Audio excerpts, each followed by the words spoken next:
దేవుని వాక్య సముఖములో ఆవులయ్య గారి మరణం అనంతరం కొన్ని రోజుల తర్వాత మనకు కొంత ఉపశమనం కలిగింది. తర్వాత ఆ సంఘము, అలాగే దైవజనుల సహవాసం. ఈ దైవజనుల సహవాసం అనేది ఆవులయ్య గారి యొక్క ఇనిషియేషన్. ఇది ఆయన ప్రారంభించి ఈ ప్రాంతపు సేవకులకు కొంత ఆధ్యాత్మిక సహవాసము, దేవుని వాక్యము చేత పురికొల్పు జరగాలని ఆయన ఆశించారు. ఆయన ప్రతి సమయంలో మరి దేవుని వాక్యం చేత దేవుని సేవకులు తాకబడాలని ప్రార్థించేవారు. అశోక్ చెబుతున్నాడు, మరి తాను రాత్రి 11 గంటల వరకు పట్టుకునేవాడు కాదు. మేము పట్టుకున్న తర్వాత ఆయన ప్రార్థన చేసుకుంటుండేవాడు. రాత్రి 1 గంట 2 గంటలకు ఎప్పుడన్నా మేము లేస్తే కూడా కొన్నిసార్లు ప్రార్థనలోనే ఉండేవాడు. కొన్నిసార్లు 4 గంటలు లేచినప్పుడు కూడా ప్రార్థనలోనే ఉండేవాడు. దానికి ప్రార్థనలన్నీ దేని కొరకంటే సేవ కొరకు, సేవ జరగాలని, అలాగే ఆయన చేస్తున్న సేవ అయినా సేవకుల మధ్యలో జరిగే ఈ మంత్లీ ఫెలోషిప్ సమయాల్లో జరిగే సేవకులకు అందించబడే వాక్యమైన అది కనుక ఈ సేవ కొరకే తన ప్రార్థన అని. మరొక మాట అశోక్ చెప్పాడు,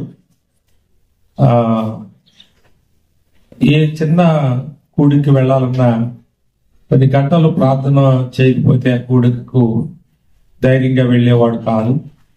కనుక మాకు మాదిరిగా ఉండి నాన్న వెళ్ళిపోయారు అని ఆయన చెప్పారు. మరి వారికే కాదు, చాలా మంది సేవకులు కూడా ఆయన మాదిరి. ఆయన చాలా చురుకైన సేవకుడు. సేవకుడు చురుకుగా ఉండాలి, చురుకగా కాదు, చురుకుగా ఉండాలి. చురుకుగా అంటే సేవకులు కోపిష్ఠులై విశ్వాసం మీద విరుచుకుపడి, అలాగే ఇంట్లో కూడా భార్య మీద విరుచుకుపడి, అలాగే పిల్లలు కూడా ఎడాపెడా మాట్లాడి వారికి మరి ఆయాసం కలిగించి నిష్ఠూరపరిచి అలాంటి వాడు కాదు. ఒక విధంగా ఆయన కోపము అనేది మీరు ఎవరన్నా, చాలా పెద్ద కోపం ఆయనకి అని మీరు ఎవరన్నా అంటే, కోపము దగ్గర అక్షరాలు మార్చి పౌరుషం అని పెట్టుకోండి. ఆయనకు ఉన్నది కోపం కాదు, పౌరుషం. పౌరుషములో నుండి వచ్చేటువంటి కోపము అది నీతియుక్తమైనది. అది నీతి. కోపములో పాపము దాచబడి ఉంటుంది, అందుకే కోపపడు గాని పాపము చేయకుడి, అందులో దాచబడి ఉంటుంది. కానీ పౌరుషంలో నీతి నిమిత్తమైనటువంటి కోపం ఉంటుంది. ఆ కోపము బాగు చేసే కోపం అని. ఆ పౌరుషం తన నీతిలో నుంచి వెలువడేది. కనుక దేవుని సేవకులు కోపిష్ఠులు కాకూడదు, కానీ పౌరుషవంతులు కావాలి.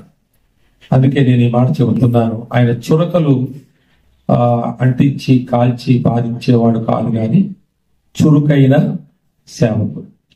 ఎక్కడ సేవ దొరుకుతుందంటే అక్కడికి, ఎక్కడ బలహీనలు ఉన్నారంటే అక్కడికి, అలాగే ఎక్కడ తాను నేర్చుకునే అవకాశం ఉందంటే అక్కడికి పరుగులాట ఆయనలో ఉండేది. ఒక విధంగా మరి నేను ఆయన గురించి ఆలోచించినప్పుడు, ఆయన ఒకవేళ ఇంకో 10, 20, 30 సంవత్సరాలు బతికితే తన భార్యకు భర్త ఉండును, తన పిల్లలకు తండ్రి ఉండును, ఒకవేళ సంఘానికి మాస్టర్ ఉండును. కానీ ఆయన భార్యకు భర్తగా ఉన్నాడు, పిల్లలకు మంచి తండ్రిగా ఉన్నాడు, సంఘానికి మంచి కాపరిగా కూడా ఉన్నాడు. ఇంకా 20, 30 సంవత్సరాలు బ్రతికితే ఆయన ఏమి చేసును అని మనం అనుకుంటామో అది ఈ కాలంలోనే చేసి తన పనిని ముగించుకుని పరుగును కడముట్టించుకున్నాడు అని మనం ఒప్పుకోవాల్సిందే.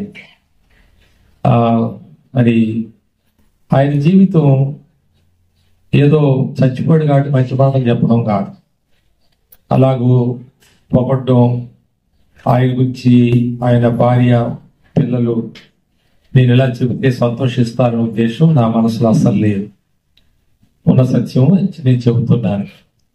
ఎందుకు బాబు అలా తిరుగుతావు, ఊరికే కాస్త విశ్రాంతి లేకుండా ఎలా ఉంటావంటే అన్న మంట పుడుతుందన్న నాకు చాలా పరిస్థితులను బట్టి, నశించిన ఆత్మను బట్టి మంట పుడుతుంది అనే. మరి అలాంటి మంటతో తిరిగేవాడు. చనిపోయిన రాత్రి కూడా నేను 10:30 ఫోన్ చేశాను. ఆయన ఇంచుమించుగా అర్జెంటుగా ఒక మాట వదిలి విషయమై మాట్లాడవలసి వచ్చి నేను మాట్లాడడానికి ఫోన్ చేసి, నిద్రపోతున్నవాడు లేపైనా ఏంటి అంటే, లేదన్నా నేను ఇంటికి వస్తున్న ప్రయాణంలో ఉన్నాను అన్నాడు. ప్రయాణంలో ఉన్నానంటే కొంచెం తగ్గిస్తాను. ప్రయాణంలో ఉన్నానంటే నేను ఎక్కడో సేవకి వెళ్ళి వస్తున్నాడని అనుకున్నాను. అంతేగాని ఎక్కడో నెల్లూరు అవతల లేక వెల్లూరు వెళ్ళి వస్తున్నాడని నేను అనుకోలేదు. అలాంటి సందర్భం అని. మరి రోడ్ల మీద ఎందుకు ఈ రాత్రుల్లో కారులో తిరుగుతున్నారని కూడా ఒక మాట అన్నాను నేను. వెంకటేష్ కూడా చెప్పారు,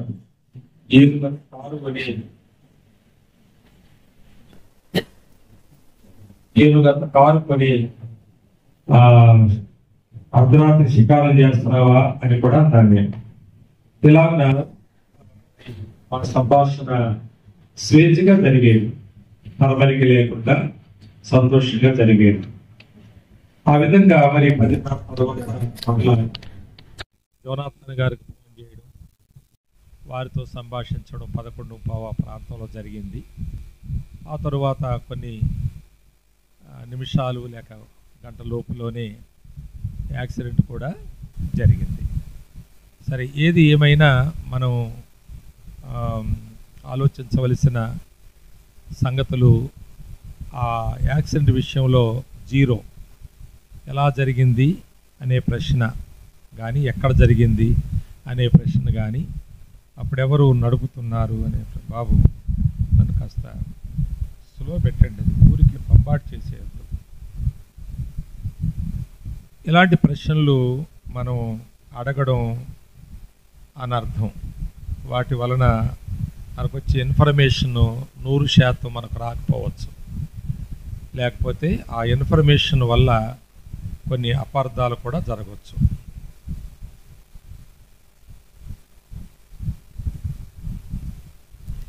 తీసేయండి, ఎక్కడ పక్కన పెట్టి. ఈ స్టాండ్ ఎందుకు అక్కడ, ఆయన కనబడతలేదు.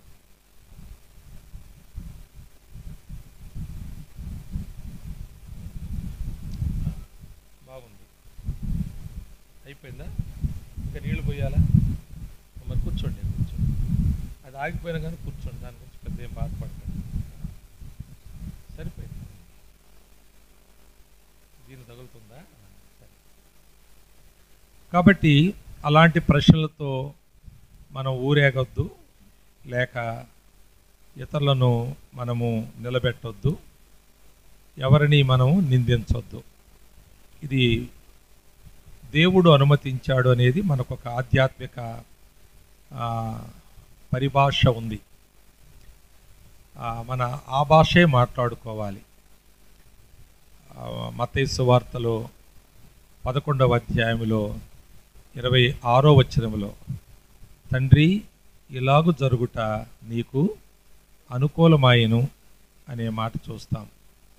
మత్తయి సువార్త 11:26. అది మనం ఈ సందర్భంలో చదవలసినది, కంటతా చేయవలసింది. ఎలాగూ జరుగుట మీకు అనుకూలమైన. ఎలా తగిలింది దెబ్బ, ఎక్కడ తగిలింది, స్పాట్ డెత్తా, హాస్పిటలా, లేక ఎవరన్నా ఆ సమయంలో సహాయం చేస్తే ఆయన బ్రతుకు. ఈ లైట్లు తీసేస్తారండి, ఈ 3 లైట్లు, ఈ 3 లైట్లు తీసే రాజు ఇవి. ఎవరైనా మరి సహాయం చేస్తే బ్రతుకునేమో, ఎవరూ సహాయం చేయలేదంట, ఎవరికి వాళ్ళే చూసుకున్నారట. ఇలాంటి మాటలు మనం మాట్లాడడం విశ్వాసుల లక్షణం అసలే కాదు. కనుక వెంకటేశం ఎప్పుడైనా ఒకసారి ఇక్కడ రావచ్చు, తప్పనిసరిగా రావాలి. తనకు రావాల్సిన బాధ్యత ఏం తీసేయలేదు బాబు, ఆరిపోతాయా ఈ లైట్లు? చాలు, అదొకటి చాలు. ఎప్పుడైనా వస్తాడు తప్పకుండా, తను డ్రైవ్ చేస్తున్నాడు. వెంకటేశం ఇటువైపున కూర్చుని, ఆవులయ్య గారు కూడా మంచి డ్రైవరే, ఆయన డ్రైవ్ చేస్తున్నప్పుడు ఒక వెంకటేశం ఇటువైపు కూర్చుంటే ఆవులయ్య బ్రతికేవాడు, వెంకటేశం చచ్చిపోయేవాడు. అంతే డిఫరెన్స్. ఈ సీట్లో కూర్చున్నవారు చనిపోతారు అంతే. ఆ సీట్లో అప్పుడు ఆవులయ్య ఉన్నాడు, చనిపోయాడు. వెంకటేశం ఉంటే వెంకటేశం చనిపోయాడు. వెనకాల కిరణ్ అనేటువంటి ఒక ఆయన ఉన్నాడు. ఇక్కడ కిరణ్ డ్రైవ్ చేస్తూ ఉంటే మరి ఇటువైపున ఎవరు కూర్చున్నా వాళ్ళు చనిపోయేవారు. కిరణ్ ఇటు కూర్చుని మరో డ్రైవ్ చేస్తే కిరణ్ చచ్చిపోయేవాడు. కనుక మనం ఇలాంటి ఆలోచనలన్నీ మనకు అవసరం లేదు, అనవసరం. ఎలా చనిపోయాడు, ఎక్కడ తగిలింది, ఇక్కడంట, ఇక్కడ కట్ అయిందంట, తర్వాత ఏదో, ఇవన్నీ కూడా మనం ఆ డాక్టర్లు రిపోర్ట్లో రాయవలసిన విషయాలు మనకు అవేమీ పూర్తిగా అక్కర లేని మాటలు. మత్తయి సువార్త 11:26 మన మాట. తండ్రి, ఇలాగ జరుగుట నీకు అనుకూలమైంది. మరి ఎందుకయింది అని అడగడానికి మేమెవరం ఎలా సాహసించగలం? కనుక ప్రభువును బట్టి మనం ఆయన జీవితాన్ని, ఆయన ప్రార్థనను, సేవకులు మరి విశ్వాసులు కూడా ఆయన ప్రార్థనను, ఆయన చురుకుదనాన్ని, ఆయన యొక్క పౌరుషం, అలాగే చాలా సింపుల్గా జీవించేటువంటి ఒక మంచి జీవితం ఆయన అలవర్చుకోవడం, అది చాలా గొప్ప విషయం. వారి కుమారుడు ఉద్యోగం చేస్తున్నాడు కదా అశోక్, మరి ఏసీ పెట్టుకుందాం ఆయన, నేను అప్పుడప్పుడు వచ్చినప్పుడు కొంత ఇబ్బంది అవుతుంది నాకు ఉండడం, నా ఆరోగ్య పరిస్థితిని బట్టి. అంటే మరి నువ్వు ఉండేది 2 రోజులు, దాని కొరకు ఏసీ పెట్టడం ఎందుకురా? కాబట్టి అది మనకొద్దు. అంతేకాదు, డబ్బులు లేక కాదు, దాని అవసరం. బాబు లోపల ఇక్కడి చైర్స్ ఇంకా బయట వేయండి, అన్నీ బయట. అది లాస్ట్ చైర్ ఇక లోపల. మీరు పురుషులు ఇంకా ముందుకు జరగవచ్చు. చెన్నై గారు ముందుకు రండి. ఇంకా మీరు ఒకరి ప్రక్కన ఒకరు, ఒకరి వెనకాలకు వచ్చు. చాలామంది పురుషులు బయట ఉన్నారు. చూడండి, చెన్నై పక్క నుంచి కూర్చోండి. ఇక్కడ జరుగు చెన్నై, ఇంకా జరుగు, ఇంకా జరుగు, వెనక జరుగు. 4 కూర్చోండి ఇక్కడ. ఇంకొకటి రావాలి, ఇక్కడ మధ్యకి రండి. మీరు జరగండి బాబు. ఇలాగా వీళ్ళ వెనకాల 4 కూర్చోండి. ఇంకా మీరు కుర్చీలు ముందుకు జరుపుకోండి. మీకు లేక కింద కూర్చోవలసిన వాళ్ళు ఉంటే పురుషులు రండి, లోపల చాలా స్థలం ఉంది. అయ్యగారు ఇంకెక్కడ కీబోర్డ్ దగ్గర జరగండి సార్. మీరు సార్ జరగండి.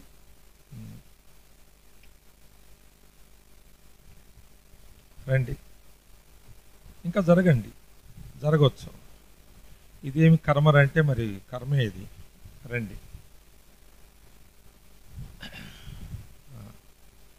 ఇంకెవరికైనా చైర్స్ లోపల వేసుకోదలిచిన వారు ఉంటే రండి. అయ్యగారు మీరు కొంచెం గోడ పక్క వేసుకోండి మీ చైరు. ఇంకొక మీరే వేసుకోండి, అక్కడ చైర్ పడుతుంది.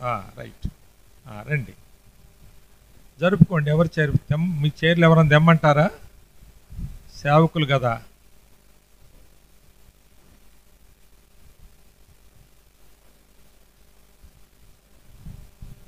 అయ్యగారు జరపడం మీ కొరకు, ఎక్కడ సతికలు పడతారని కాదు, బయట రండి, లోపల రండి, చైర్స్ తెచ్చుకొని. అయ్యా జరగండి, గోడ పక్కన ఎవరు వెనక చూస్తారు, కిటికీ అమ్మడు బయటికి రండి అయ్యా.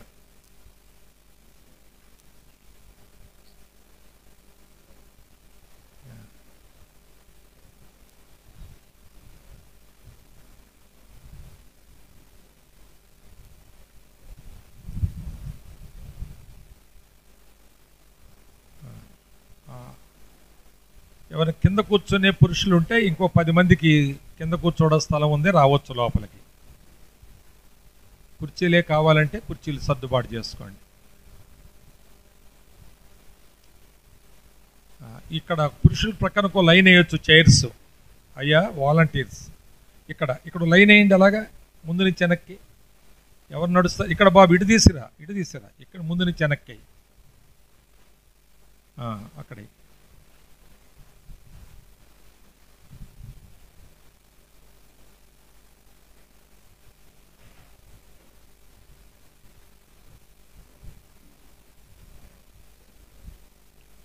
రండి అయ్యా ఇక్కడ రండి, ఇటు ముందుకు రండి.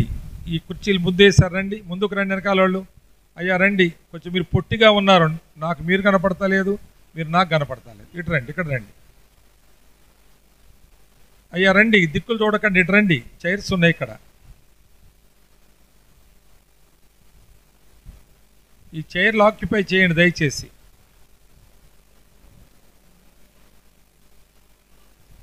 లోబడ నల్లని సేవకులకు శ్రమ. రండి బాబు, రండి, లోపల రండి.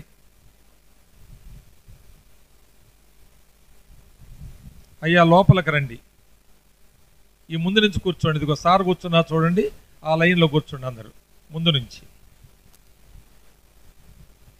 గనుక డబ్బు కుమారుడు ఇస్తానన్నాడు తన ఉద్యోగ సంపాదనలో నుండి, అయినా ఏసీ మనకెందుకురా అన్నాడు అనే మాట. నువ్వు 2-3 రోజులు ఉండడానికి ఏసీ కావాలా? 4 రోజులు పోతే వేసవి కాలం పోతే ఏసీ ఎందుకురా? మళ్ళీ వర్షాలు వస్తాయి, తర్వాత మళ్ళీ శీతాకాలమే కదా అనే మాటలు. అలాగే మరి తాను నెలకు 5,000 రూపాయలు చొప్పున పోగు చేసి 30,000 రూపాయలు ఒకసారి ఆయనకి ఇచ్చారట. అవి పెట్టి ఆ గోడ కట్టించాడు, మరోసారి బోర్ వేయించాడు ఆ డబ్బులు పెట్టి. కాబట్టి ఇలాగ ఆలోచించినప్పుడు తాను హైఫైగా ఉందాము, మరి ఏదో కూలగొడదాం, ఇంకా బాగా ఏదో కడదాం అనే ఆలోచనలు ఆయనలో ఉండేవి కాదని నాకంటే ఎక్కువ మీకు బాగా తెలుసు. వారి కుటుంబీకుల సాక్ష్యం అది. మరి ఇలాంటి సాక్ష్యము విశ్వాసులైన సేవకులైన మరణిస్తారు. మరణించని సేవకులు ఎవరు ఉన్నారా ఇక్కడ? విశ్వాసులు ఎవరైనా ఉన్నారా? మనం ఎంత పరిశుద్ధులమైన, ఎంత విశ్వాసం కలిగిన వారమైనా, ప్రార్థనాపరులమైన, ఎంత సీనియారిటీ ఉన్న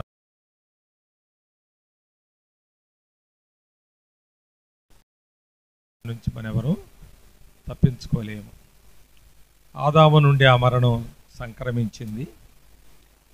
ఆ తరువాత కడపటి ఆదామైన యేసుక్రీస్తు కూడా ఆయన మరణము ద్వారానే ఆయన పరమునకు ఆయన చేరుకున్నాడు, వెళ్ళాడు. ఆయన ఇంకా శరీరంలోనే ఉంటే పరలోకం ఆయనకు కూడా ఉండకపోను. కనుక మరణము అవశ్యం మనందరికీ కదా. కనుక మరి మరణము విషయమై మనం చదువుదాము. ఆ భాగం కీర్తనల గ్రంథంలో 39వ కీర్తన. 39వ కీర్తన మొదటి 7 వచనాలు. ఎవరైనా చదవగలిగితే మంచిది. మైక్ ఉంటే చదవగలగవచ్చు, లేక పెద్ద నోరున్నా బిగ్గరగా చదవండి. మైక్ ఉందా బాబు? చిన్న ఉందా? మౌత్ పీస్ ఉందా? ఇంకోటి సరే, నేను చదువుతానులేండి, వినండి. నా నాలుకతో పాపము చేయకున్నట్లు, 39వ కీర్తన మొదటి 7 వచనాలు చదువుతున్నాను. నా నాలుకతో పాపము చేయకున్నట్లు నా మార్గములను జాగ్రత్తగా చూచుకుందును. భక్తిహీనులు నా ఎదుట ఉన్నప్పుడు నా నోటికి చిక్కము ఉంచుకుందును అనుకొంటిని. నేను ఏమీయూ మీరు కూడా చదువుతారా? చదవండి, 2వ వచనం మీరు చదవండి అందరూ.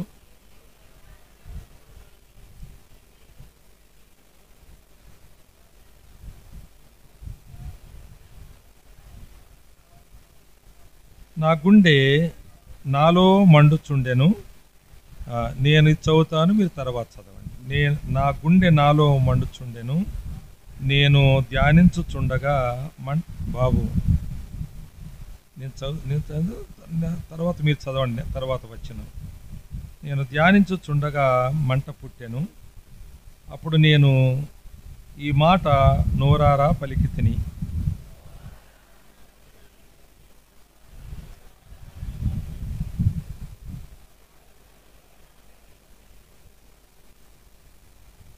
నా దినముల పరిమాణము నీవు బెత్తెడంతగా చేసి ఉన్నావు. నీ సన్నిధిని నా ఆయుష్కాలము లేనట్టే ఉన్నది. ఎంత స్థిరుడైనను ప్రతివాడును కేవలము వట్టి ఊపిరి వలె ఉన్నాడు.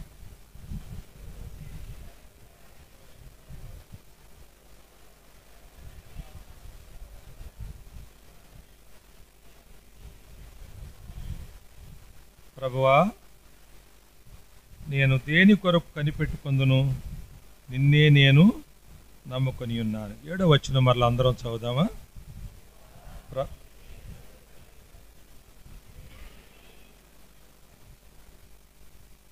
ప్రార్థన చేసుకుందాం. ఇంకెవరైనా వెనక కూర్చున్న వారు కుర్చీల్లో ఈ వరుసలో ప్రక్కకు వచ్చి కూర్చోండి. దయచేసి దయచేసి దయచేసి వెనక చూడకండి. మీరు వెనక చూడకండి సార్, ఇక్కడికి రండి. మీరు లేచి రండి. వెనక వచ్చిన వాళ్ళు రండి. వెనక కూర్చున్న వాళ్ళు ఈ కుర్చీల్లోకి రండి. ఎక్స్ట్రా ఖాళీగా ఉన్న కుర్చీల్లోకి అందరు రండి. ఎవరు ఇప్పుడు ఏం పెత్తనం చేయక్కర్లేదు.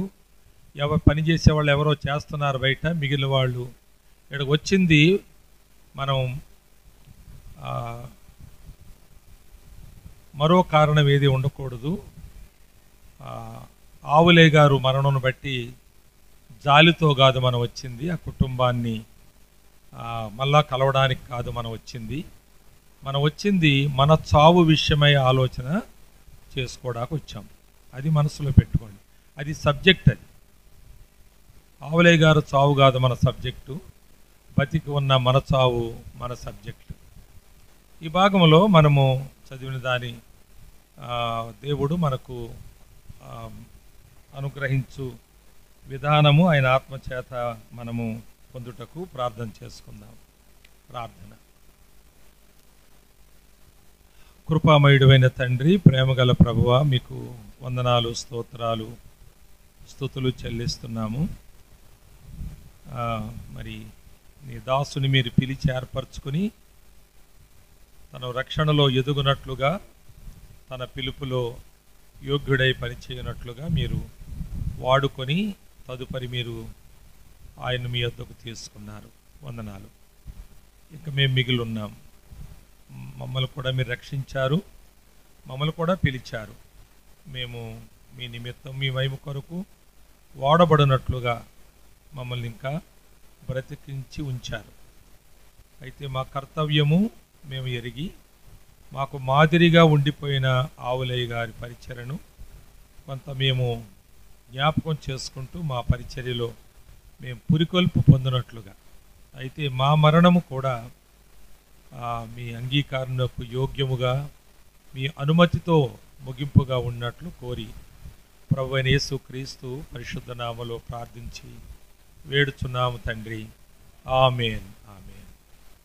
ఈ లైట్ కూడా ఆపేస్తారా? 3 కూడా వేడి వచ్చేస్తుంది బాగా. ఆపగలరా రాజు? ఆ 3 లైట్లు ఆపగలరా? చూడండి, నా మీద ఫోకస్ అవుతున్నాయి 3 లైట్లు. వెళ్ళాడు. మీరు కూర్చోండి అయ్య గారు, మీకేం పని? రాజు, మీరు రాజు కాదు కదా. వినండి. సేవకులైన విశ్వాసులైన మరణించిన తరువాత ఒక జ్ఞాపకార్థ కూటం వేస్తూ ఒక పత్రిక ప్రింట్ చేస్తూ ఉంటారు. Thank you. ఆ పత్రికలో చాలా విడ్డూరమైన మాటలు రాస్తూ ఉంటారు. మా నాన్నగారు ఫలాని దినమున మహిమలో ప్రవేశించి ఉన్నారని మీకు తెలియచేయుటకు చింతించుచున్నాము అంటారు. మా నాన్నగారు ఫలాని దినమున మహిమలో ప్రవేశించి ఉన్నారని తెలియచేయుటకు చింతిస్తున్నాము, మీరు భోజనానికి రండి, ఫలాని రోజున జ్ఞాపకార్థ కూటం ఏర్పాటు చేస్తున్నాము అనే విడ్డూరమైన మాటలు రాస్తూ ఉంటారు. అంటే అసలు ఆధ్యాత్మిక స్పర్శ ఉన్నదా అని. నేను ఎక్కడికో ఈ రాత్రి ఉదయకాలము మరి హైదరాబాద్ చూస్తే అక్కడ చూశాను కానీ యెహోవా చేత ఆశీర్వించబడిన వాడలోనికి రమ్ము అని ఓ మాట రాసింది చర్చ్ మీద. ఆ మాట బైబిల్లో ఉంది కానీ బైబిల్ మాట కాదు కదా, అది బైబిల్లో ఉంది కానీ అది లాబాను మాట. లాబాను దేవుని బిడ్డ కాదు కదా, ఆయన దేవునిలో ఉన్నవాడుగా దేవుని మందిరంలో ఉన్నవాడు కాదు. నువ్వు దేవుని మందిరానికి వస్తే ఆయన ఏమి ఆనందించేది లేదు. ఆయన మరి దేవుని మందిరములో సంఖ్యాపరంగా విశ్వాసులు పెరుగుతారనే ఉద్దేశం కూడా పిలవలేదు ఆయన. కానీ ఆ మాట రాస్తుంటారు మందిరాల మీద. మరి ఈ మందిరం మీద కూడా ఎలా ఉందేమో నేను చూడలేదు కానీ మరి కొన్ని మందిరాలు అలాగే కనబడుతూ ఉంటాయి. అది లాబాను ఎలియాజర్ను ఆహ్వానించిన మాట. దానికి కారణం ఏంటంటే రెబెకా చెప్పింది, ఎలియాజర్ అనేవాడు ఈ కడియమిచ్చాడు, ఈ ముక్కు కమ్మిచ్చాడు, ఈ చెవు పోగిచ్చాడు, ఈ బట్టలు ఇచ్చాడు, లేక ఏదో ఇచ్చాడు అని ఆమె వెళ్ళి చెబితే, ఎవరతను అని అడిగి, ఇంకా ఆయన దగ్గర అన్నీ అయిపోయి ఏమైనా ఉన్నాయా అని అడిగితే, బోల్డ్ అంత బంగారం ఆయన దగ్గర ఉంది ఇంకా అంటే, అయితే ఆయన ఎందుకు తీసుకురాలేదు ఇంటికి? ఈ లాబాను అనేవాడు లాబాను తెలుసు కదా, ఎప్పుడు లాభాల కొరకే చూసేవాడు. అతడు తీసుకురమ్మన్నాడు అనమాట. అప్పుడు ఆ ఎలియాజర్ను చూసి మాట అంటాడు, ఇతను వెళ్ళి నువ్వు యెహోవా చేత ఆశీర్వదించబడిన వాడవు, ఎంత గొప్పవాడు, అబ్రహాము దాసుడుగా నువ్వెంత గొప్పవాడువు, అబ్రహాము మా బంధువే, మాకు రక్త సంబంధి, కనుక నువ్వు బయట నిలవనేలా ఇంట్లోకి రా అన్నాడు. ఎందుకంటే ఆ వెండి బంగారాలు కొట్టేద్దామని. ఇప్పుడు మరి సేవకులు ఆ మాట రాస్తే విశ్వాసాలు ఏం కొట్టేద్దామని రాస్తున్నారు అనే మాట ఒకవేళ ఆలోచించవలసిందే అనిపిస్తుంది. నేను వ్యంగ్యంగా మాట్లాడడం లేదు, ఇది మనము తప్పనిసరిగా స్పృహ కలిగి మాట్లాడాలి, స్పృహ కలిగి వ్రాయాలి. మరి దేవుని మహిమలో మా నాన్నగారు, లేక నా భార్య, లేక నా భర్త, నా తల్లి ప్రవేశించింది అని తెలియచేయటకు చింతించుచున్నాము. మరి పాతాళంలో పోతే ఆనందించేవాడువా? కాబట్టి అలాంటి మాటల చేత మనము స్పృహలేని, ఆధ్యాత్మిక స్పృహలేని మాటలు అవన్నీ కూడా ఇవి పెద్ద పెద్ద సేవకులే మాట్లాడుతూ ఉన్నారు. అంతేకాదు ఆ కార్డు మీద కీర్తి శేషులు అని వేస్తారు. ఏమి కీర్తి? నీ కీర్తి అంటే నీవు కీర్తి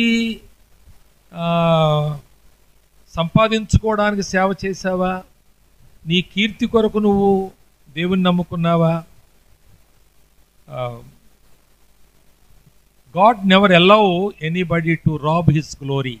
వాక్యం ఉంది కదా, తన మహిమను దోచుకోవడానికి ఎవరిని అయినా అంగీకరించడో ఒప్పుకోడు. నీవేంటి కీర్తి?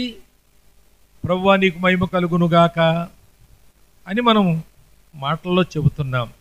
కానీ చనిపోయిన తర్వాత మన వాళ్ళు కీర్తిశేషులు అనేయడం అది చాలా స్పృహలేని, ఆధ్యాత్మిక స్పృహలేని భాష. అది బయట వారు వేస్తారు, మన వాళ్ళు వేస్తారు అన్నట్లుగా ఉంది. కనుక అక్కడ ఒక మంచి మాట మీకు చెబుతాను. ఏదన్నా ఒక బిరుదుంటే బాగుండు కదా చచ్చిపోయినోడు కంటే, సాక్షి శేషులు అని వేయండి, సాషే అనేయండి, కీషే కాదు, సాషే అనేస్తే బాగుంటుంది. సాషే అంటే ఎవరికి అర్థం కాదు కాబట్టి పూర్తి ఫుల్ ఫామ్ రాయండి. సాక్షి శేషులు ఆవులయ్య గారు మరణము అని వెయ్యొచ్చు. ఎందుకంటే ఇప్పుడు నేనే చెప్పడం కాదు, మీరందరూ కూడా చాలా సాక్ష్యాలు చెప్పారని నేను విన్నాను. ఇంకా మీరు చెప్పే సాక్ష్యాలు అయిపోలేదు, ఇంకా కోకొలలుగా ఉన్నాయి.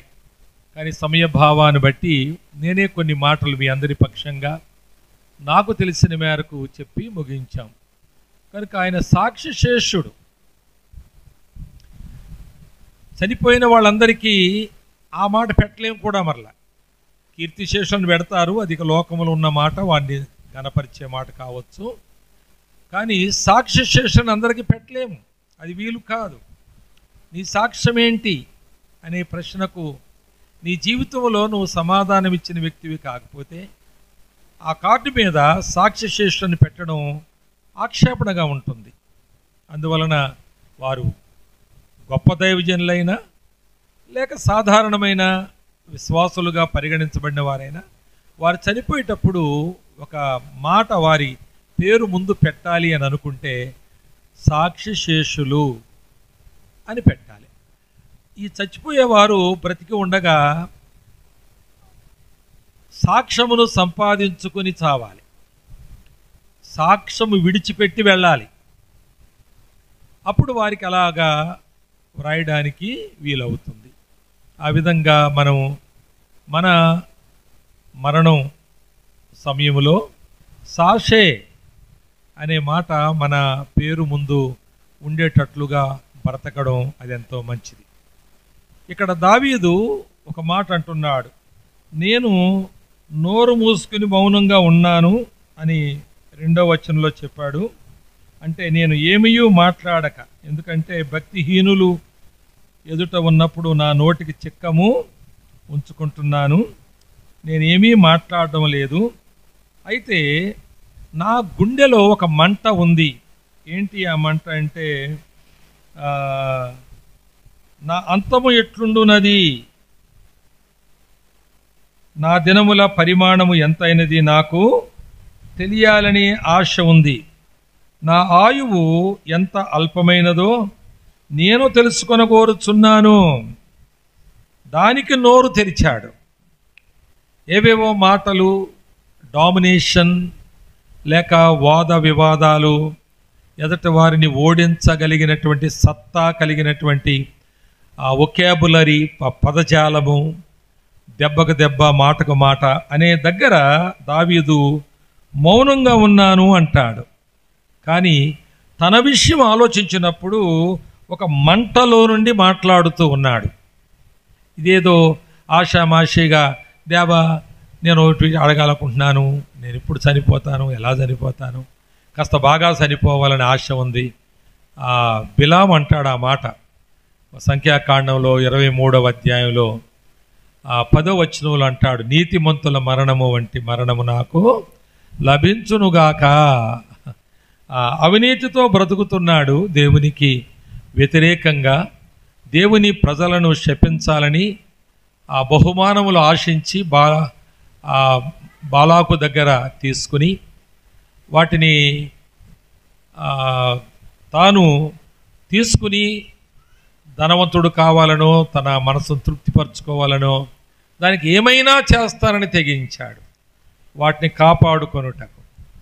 కానీ ఆయన వల్ల కాలేదు అలా చేయడం.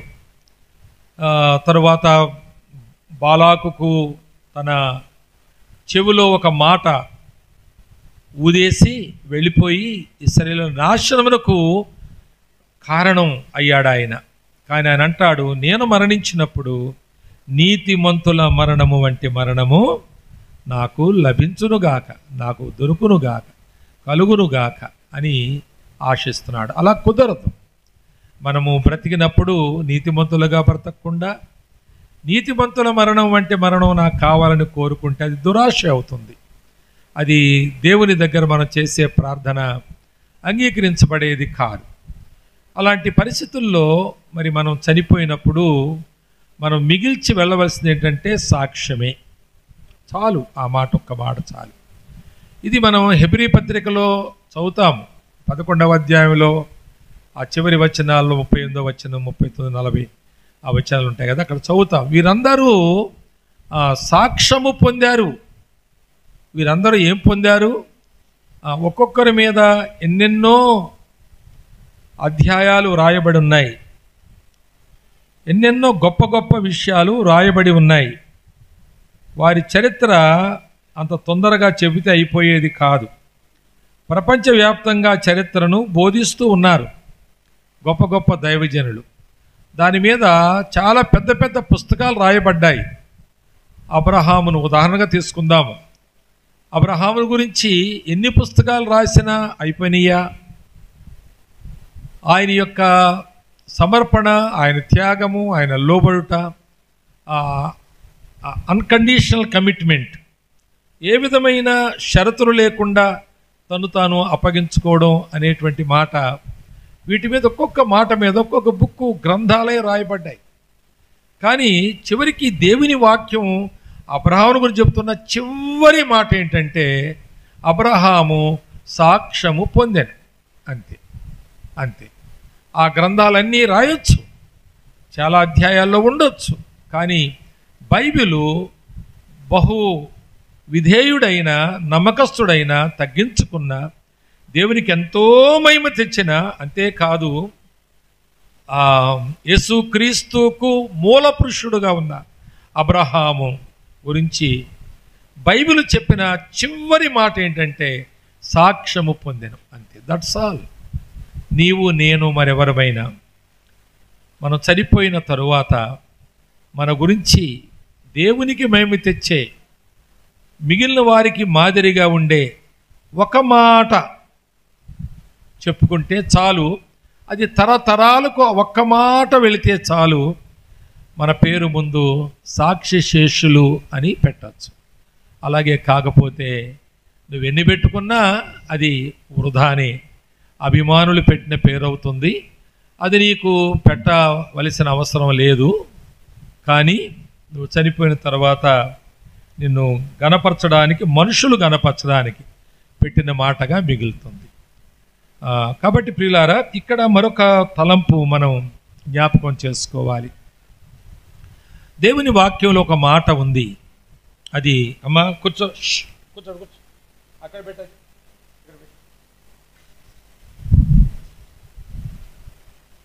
చచ్చిపోయేటోళ్ళు ఎవరో చేయెత్తితే నేను మిమ్మల్ని బతికించడానికి ప్రార్థన చేస్తాను.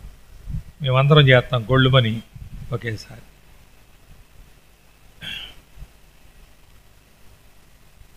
మరొక మాట దేవుని వాక్యంలో ఉంది. అది యోబు గ్రంథంలో 8:8 ఉంటుంది. యోబు గ్రంథం 8వ అధ్యాయం 8వ వచనం. ఇవి అండర్లైన్ చేసుకోండి ఈరోజు జ్ఞాపకార్థంగా. సేవకులకు, విశ్వాసులకు కూడా ఈ ప్రతి మాట అవసరమే. ఇది విశ్వాసులకి, ఇది సేవకులకి అని విభజించకండి. నువ్వు కూడా విశ్వాసవే, సేవకుడా నువ్వు కూడా విశ్వాసవే. సేవకుడిని కూర్చోక ఎక్కడ ఏం దొరకదు. నేను కూడా ఒక విశ్వాసాన్ని కూర్చో, ఎంతో దొరుకుతుంది. నీ సేవా జీవితంలో అది చాలా ఉపయోగపడుతుంది. 8:8 మనము నిన్నటి వారమే అనే మాట గమనించండి. మనము నిన్నటి వారమే, మనకు ఏమీయూ తెలియదు. భూమి మీద మన దినములు నీడవలే ఉన్నవి. జోనాథాన్ గారు 11:20 వరకు మాట్లాడారని నేను విన్నాను. 20 నిమిషాలు, పావుగంట, 25 నిమిషాలు కానియండి. మరి 11:20 తర్వాత ఇంకొక అరగంట 35 నిమిషాలు అయితే ఆవులయ్య గారు నేను ఈ దినపు వాడని చెప్పుకోవచ్చు. ఆయన చెప్పుకోవచ్చా లేదా? సరిగ్గా రాత్రి 12 గంటలకు 11:25 జోనాథాన్ గారు మాట్లాడారు. ఇంకొక అరగంట పోతే 30 నిమిషాలు పోతే ఈరోజు వాడను అని చెప్పుకోవచ్చు కదా ఆయన. కానీ ఎన్ని నిమిషాల ముందు ఆయన నిన్నటి వాడైపోయాడు? 20-25 నిమిషాల ముందే ఆయన నిన్నటివాడు. కాబట్టి మనమెవరము ఈనాటి వాళ్ళం కాదు. మనం ఎప్పటి వాళ్ళము? మనము నిన్నటి వాళ్ళము. కానీ దేవునికి స్తోత్రం, హల్లెలూయా, మనం ఈరోజు ఉన్నాం. అంతే, సింపుల్గా. మనము నిన్నటి వారమే. కానీ చాలా అద్భుతమైన విషయం ఏంటంటే, మన జీవితంలో దేవుడు చేసిన మహా గొప్ప అద్భుత విషయం ఏంటంటే ఈరోజు ఉన్నాం. కానీ మనము నిన్నటి వారమే. ఈరోజు ఎప్పటి వరకు ఉంటాము అనేది ఆవులయ్య గారికి ఏమీయూ తెలియదు, మనకు ఏమీయూ తెలియదు. అవునా? ఆయన తెలుసా? జోనాథాన్ గారు, నేను ఇక నిద్రపోతామండి, ఇప్పుడే భోంచేసాము, కొద్దిసేపు పండుకొని వెళతాము అని అన్నారు. కానీ ఆయన మరణించినట్టు వార్త వచ్చింది. ఎంత ఆయనకేం తెలుసు? ఆయనకేం తెలుసు అంటే భోజనం చేసాము, నిద్రపోతాము, తర్వాత ఉదయం మెలకు వచ్చినప్పుడు లేచి వెళ్ళిపోతాము అని తెలుసు. కానీ వచ్చాడా? మరి రాలేదు. ఏమీయో తెలియదు. తన మరణాన్ని గురించి తనకు ఏమీయూ తెలియదు, నీకు ఏమీయూ తెలియదు. అందుకే దేవుడు మన జీవితంలో అద్భుతాలు చేశాడు, ఆశ్చర్యమైన కార్యాలు చేశాడు. నాకు మైక్ ఇవ్వండి, సాక్ష్యం చెప్తాననేటువంటి అన్నీ కూడా అది టైం వేస్ట్. అది అలాంటి సాక్ష్యం ఎవరికైనా వ్యక్తిగతంగా చెప్పు, వారిని బలపరచు. బలహీనులైన వారిని బలపరచని సాక్ష్యం వాడుకో తప్పకుండా. కానీ గుంపులో మైకులో నేను సాక్ష్యం చెప్పాలి అనే ఉబలాటం, చెప్పనివ్వకపోతే సంఘం మార్చేయడం, చెప్పనివ్వలేదని సేవకుని మీద ఎదురు తిరగడం, ఆయాసం పెట్టుకోవడం వద్దు. మనకి అవసరం లేదు. నీ సాక్ష్యం అవసరమే, కానీ అది ఎవరికి అవసరం వాళ్ళకి చెప్పు. ఇక్కడ సమయం సంకుచితంగా ఉంటుంది. 2:30 3 3:30 గంటలు ఒకవేళ మనం ఆదివారం ఆరాధిస్తాం, సమయం కేటాయించుకున్నాం. మరి ఆ టైం ప్రకారం వెళ్ళవలసిన వాళ్ళు కూడా ఉంటారు కొన్నిసార్లు. కనుక నీ సాక్ష్యం ఇక్కడ చెప్పి దాన్ని సాగదీసి ఆగమన్నా ఇంకొక నిమిషం అని ఇంకో పావుగంట చెప్పి ఇలాగ చెప్పడం కంటే, నీవు ఏ పరిస్థితుల్లోంచి ప్రభువు నిన్ను బయటికి తీశాడో ఆ పరిస్థితుల్లో ఉన్నవారు ఎవరున్నారో వెతుకు. నీ సంఘంలో కానీ నీ సమాజంలో కానీ వెతికి వారి దగ్గర కూర్చుని 2 గంటలు చెప్పు నువ్వు సాక్ష్యం. వాళ్ళు ఆదరించబడతారు, ఓదార్చబడతారు. ప్రభువునందు విశ్వాసములో వారు అభివృద్ధి చెందుతారు. లేక విశ్వాసం గలవారు కాకపోతే విశ్వాసంలోకి వస్తారు, ప్రభువుని నమ్ముతారు.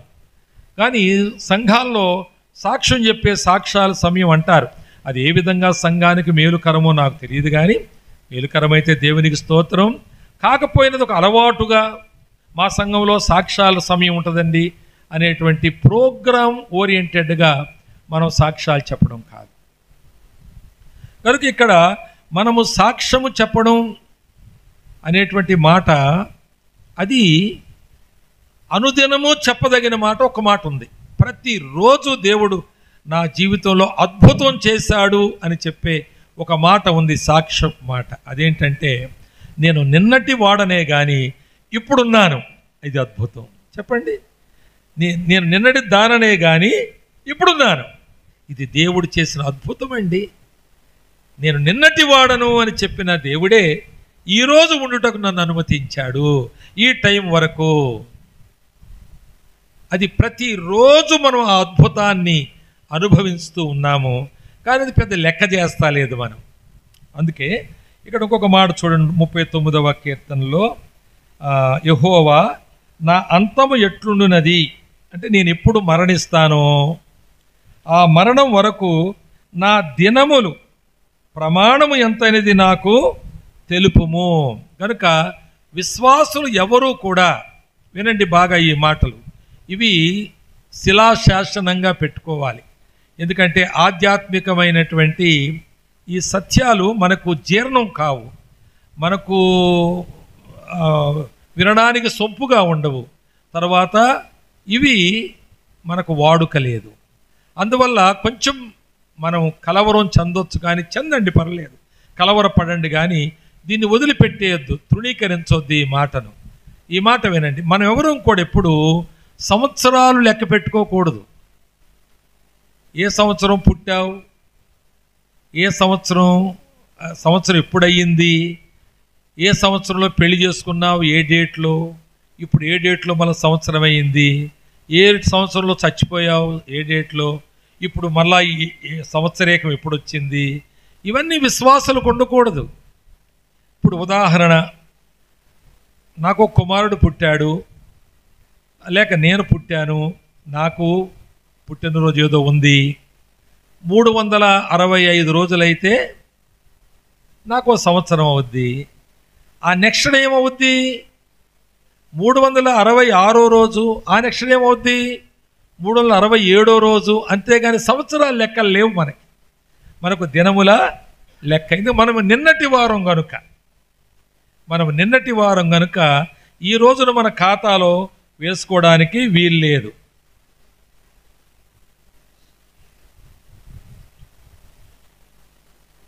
నిద్రపోయేటోళ్ళు లేపితే బయటికి వెళ్ళాక నీ వెంట్రుకలు మొత్తం పీకేస్తారు, ఉండని పండుకొని వాళ్ళని. నువ్వు బాగేను, నువ్వు నిద్రపోతానేమో, అది తగులుతుందేమో, వైరల్ అవుతుందేమో చూసుకో. పడుకున్న వాళ్ళు పడుకోనండి, వాళ్ళకంటే మంచి వాళ్ళు ఎవరు లేరు. ఇంకా ప్రభువా నేనేం వినలేదు ప్రభువా రోజు అని తప్పించుకోవచ్చు వాళ్ళు, తీర్పులోకి రాకుండా. వినండి జాగ్రత్తగా.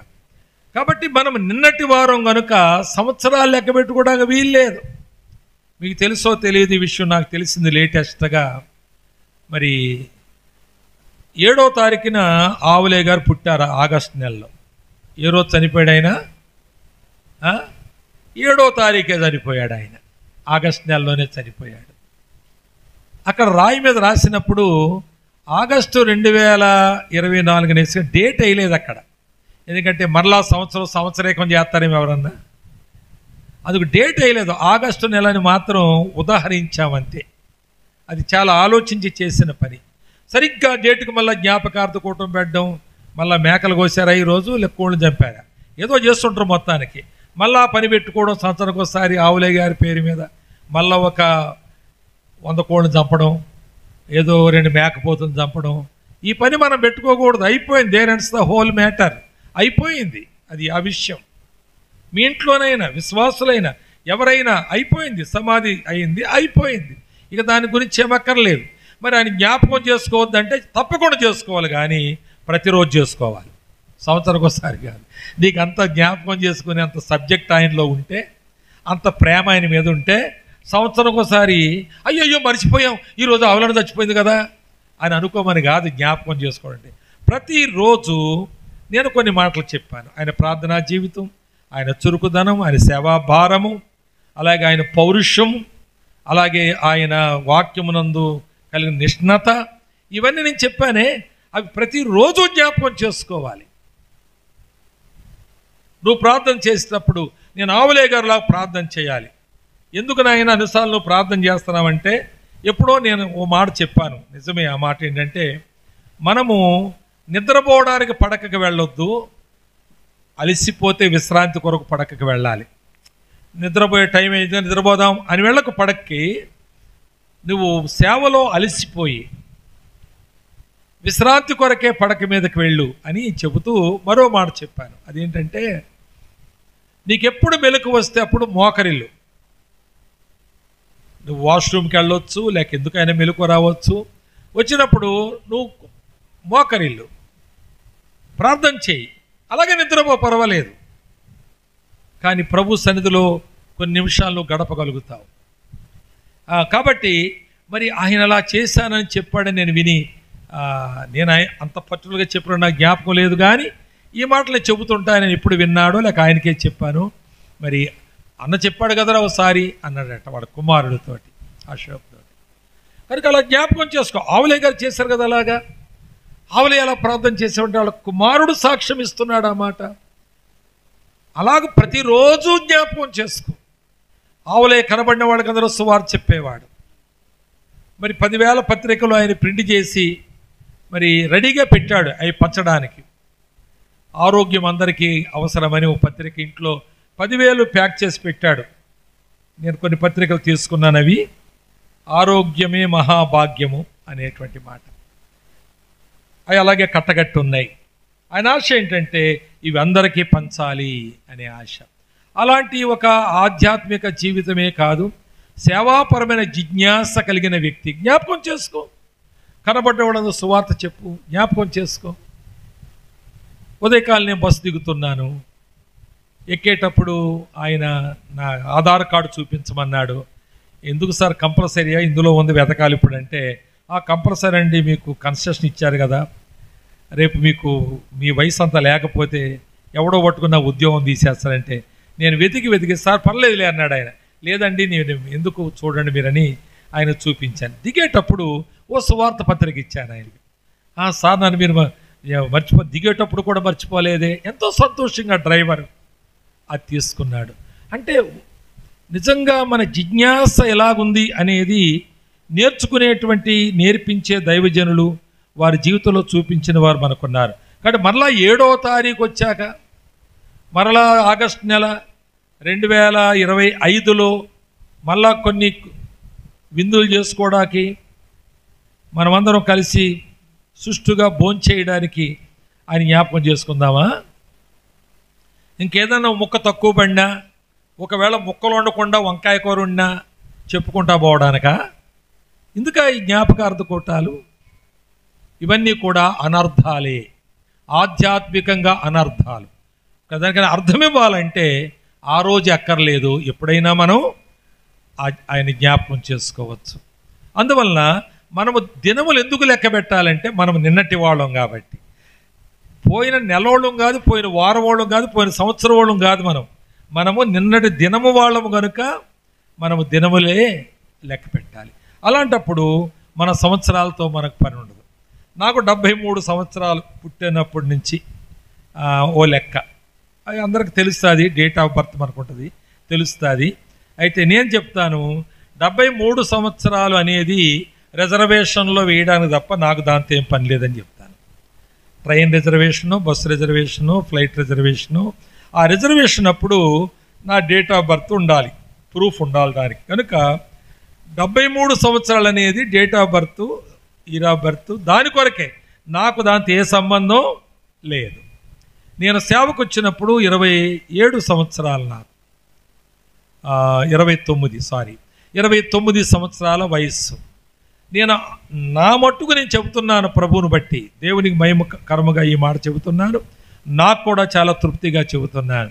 29 సంవత్సరాలప్పుడు నేను సేవకు వచ్చాను. 29 సంవత్సరాలే అనుకుంటాను నాకు ఇప్పుడు కూడా. 29 సంవత్సరాలు నేను ఎలాగున్నానో ఇప్పుడు కూడా అలాగే ఉన్నానని నేను అనుకుంటాను. ఎవరన్నా తాత అంటే నాకు ఇష్టం ఉండదు, దాదాపుగా అంకులన్నీ ఇష్టం ఉండదు. నేను క్రీస్తులో నీ సహోదరుణ్ణి, నువ్వు నాకంటే 60 ఏళ్ళు తర్వాత పుట్టినా నువ్వు క్రీస్తులో నువ్వు మారుమనసు పొందితే నా సహోదరుడు. నువ్వు మారుమనసు పొందితే నన్ను బ్రదర్ అని పిలువు, పొందకపోతే నాతో నీకేం పని? నీ దారి నీది, నా దారి నాది. కనుక ఇలాంటి నిరుత్సాహపరిచే పిలుపులు కూడా అంత నాకు ఇష్టం అనిపించవు. కనుక నిండు యవనస్తుడుగా నేనున్నాను అనుకోకపోతే నన్ను నేను నిరుత్సాహపరుచుకునేవాడిని అవుతాను. 73 ఇయర్స్ బ్రదర్ ఒంగోలులోకి ఆయన నాకు రిజర్వేషన్ చేస్తూ, బ్రదర్ మీరు ఎట్లా రాగలరు ట్రైన్లో, ఇందులో రాగలరు, అందులో రాగాలంటే, బ్రదర్ నేను ఎందులోన్నా రాగలుగుతాను, మీరు నా గురించి ఎవరు ఇవ్వకండి. మరి మీ వయస్సును బట్టి అన్నాడు. నాకేం, నా వయస్సును బట్టి మీరు మాట్లాడక్కర్లేదు, నా వయస్సు నాకు తెలుసు, నా వయస్సు నాకు లెక్క కాదు. కనుక మనం ఆ విధంగా మనం ప్రోత్సహించుకునేవారం కావాలి. ప్రభువా, ఈ దినము కూడా నువ్వు నన్ను ఉంచావు, నేను ఈరోజు నీ కొరకు, నీ మహిమ కొరకు, ఈరోజు నా మరణ దినమైతే నేను ఎట్టి సాక్ష్యం విడిచిపెట్టి నేను నీ యొద్దకు రావాలి అనే ప్రశ్నతో మనం బ్రతకాలి. దేవుని వాక్యంలో విశ్వాసుల మరణానికి 3 గొప్ప ఆధిక్యతలు ఉన్నాయి. మొదటి ఆధిక్యత పౌలు చెప్తాడు, ఫిలిప్పీలు అంటాడు కదా, మొదటి అధ్యాయంలో 21వ వచనములో చావు లాభం అంటాడు. చెప్పండి, క్రైస్తవులకు లాభం ఏంటో చెప్పండి. క్రైస్తవులకు ఓ దుకాణం పెట్టారు, క్రైస్తవులు ఉద్యోగం చేస్తున్నారు, ప్రమోషన్ వచ్చింది, లేక ఇంకొక శాలరీ హైక్ అయ్యే పెద్ద జాబ్ ఏదో వచ్చింది, లేక అమెరికాలో వారికి అపాయింట్మెంట్ ఇచ్చారు. ఏది లాభం? ఇండియాలో జాబ్ చేసిన లాభమా, లేక అమెరికాలో జాబ్ చేసిన లాభమా? అంటే మనం ఆలోచన చేస్తాం, అదే లాభం అనే మాట. కానీ నువ్వు నిజమైన క్రైస్తవుడైతే ఈ లోకమే నీకు నష్టం. ఈ లోకమునైనను, లోకములో ఉన్న వాటినైనను మీరు ప్రేమించకండి. ఇంకా దానికి ఎన్నో మాటలు తగిలించుకోవచ్చు మనం. మీరు దాని ఆశయు గతించిపోతుంది, మీరు లోకమును ఆశించకండి, లోకమును నమ్మకండి, లోకములో మీరు సమకూర్చుకోవద్దండి, లోకములో ఉన్న వాటిని బట్టి ఆనందించకండి, లోకమును బట్టి అతిశయించకండి, లోకములో నాకు ఇది ఉంది కదా అని మీరు గర్వించకండి. దాన్ని నమ్ముకొని మీరు మీ నాశనాన్ని మీరు తెచ్చుకోకండి. ధనాపేక్ష సమస్త కీడులకు, లోకములో ఉన్నదంతయు ధనమే. లోకములో దేవుడు ఉండడానికి చాలా ప్రయత్నం చేస్తున్నాడు దేవుడు. మనుషులు ధనికులు కావడానికి ప్రయత్నం చేస్తున్నారు.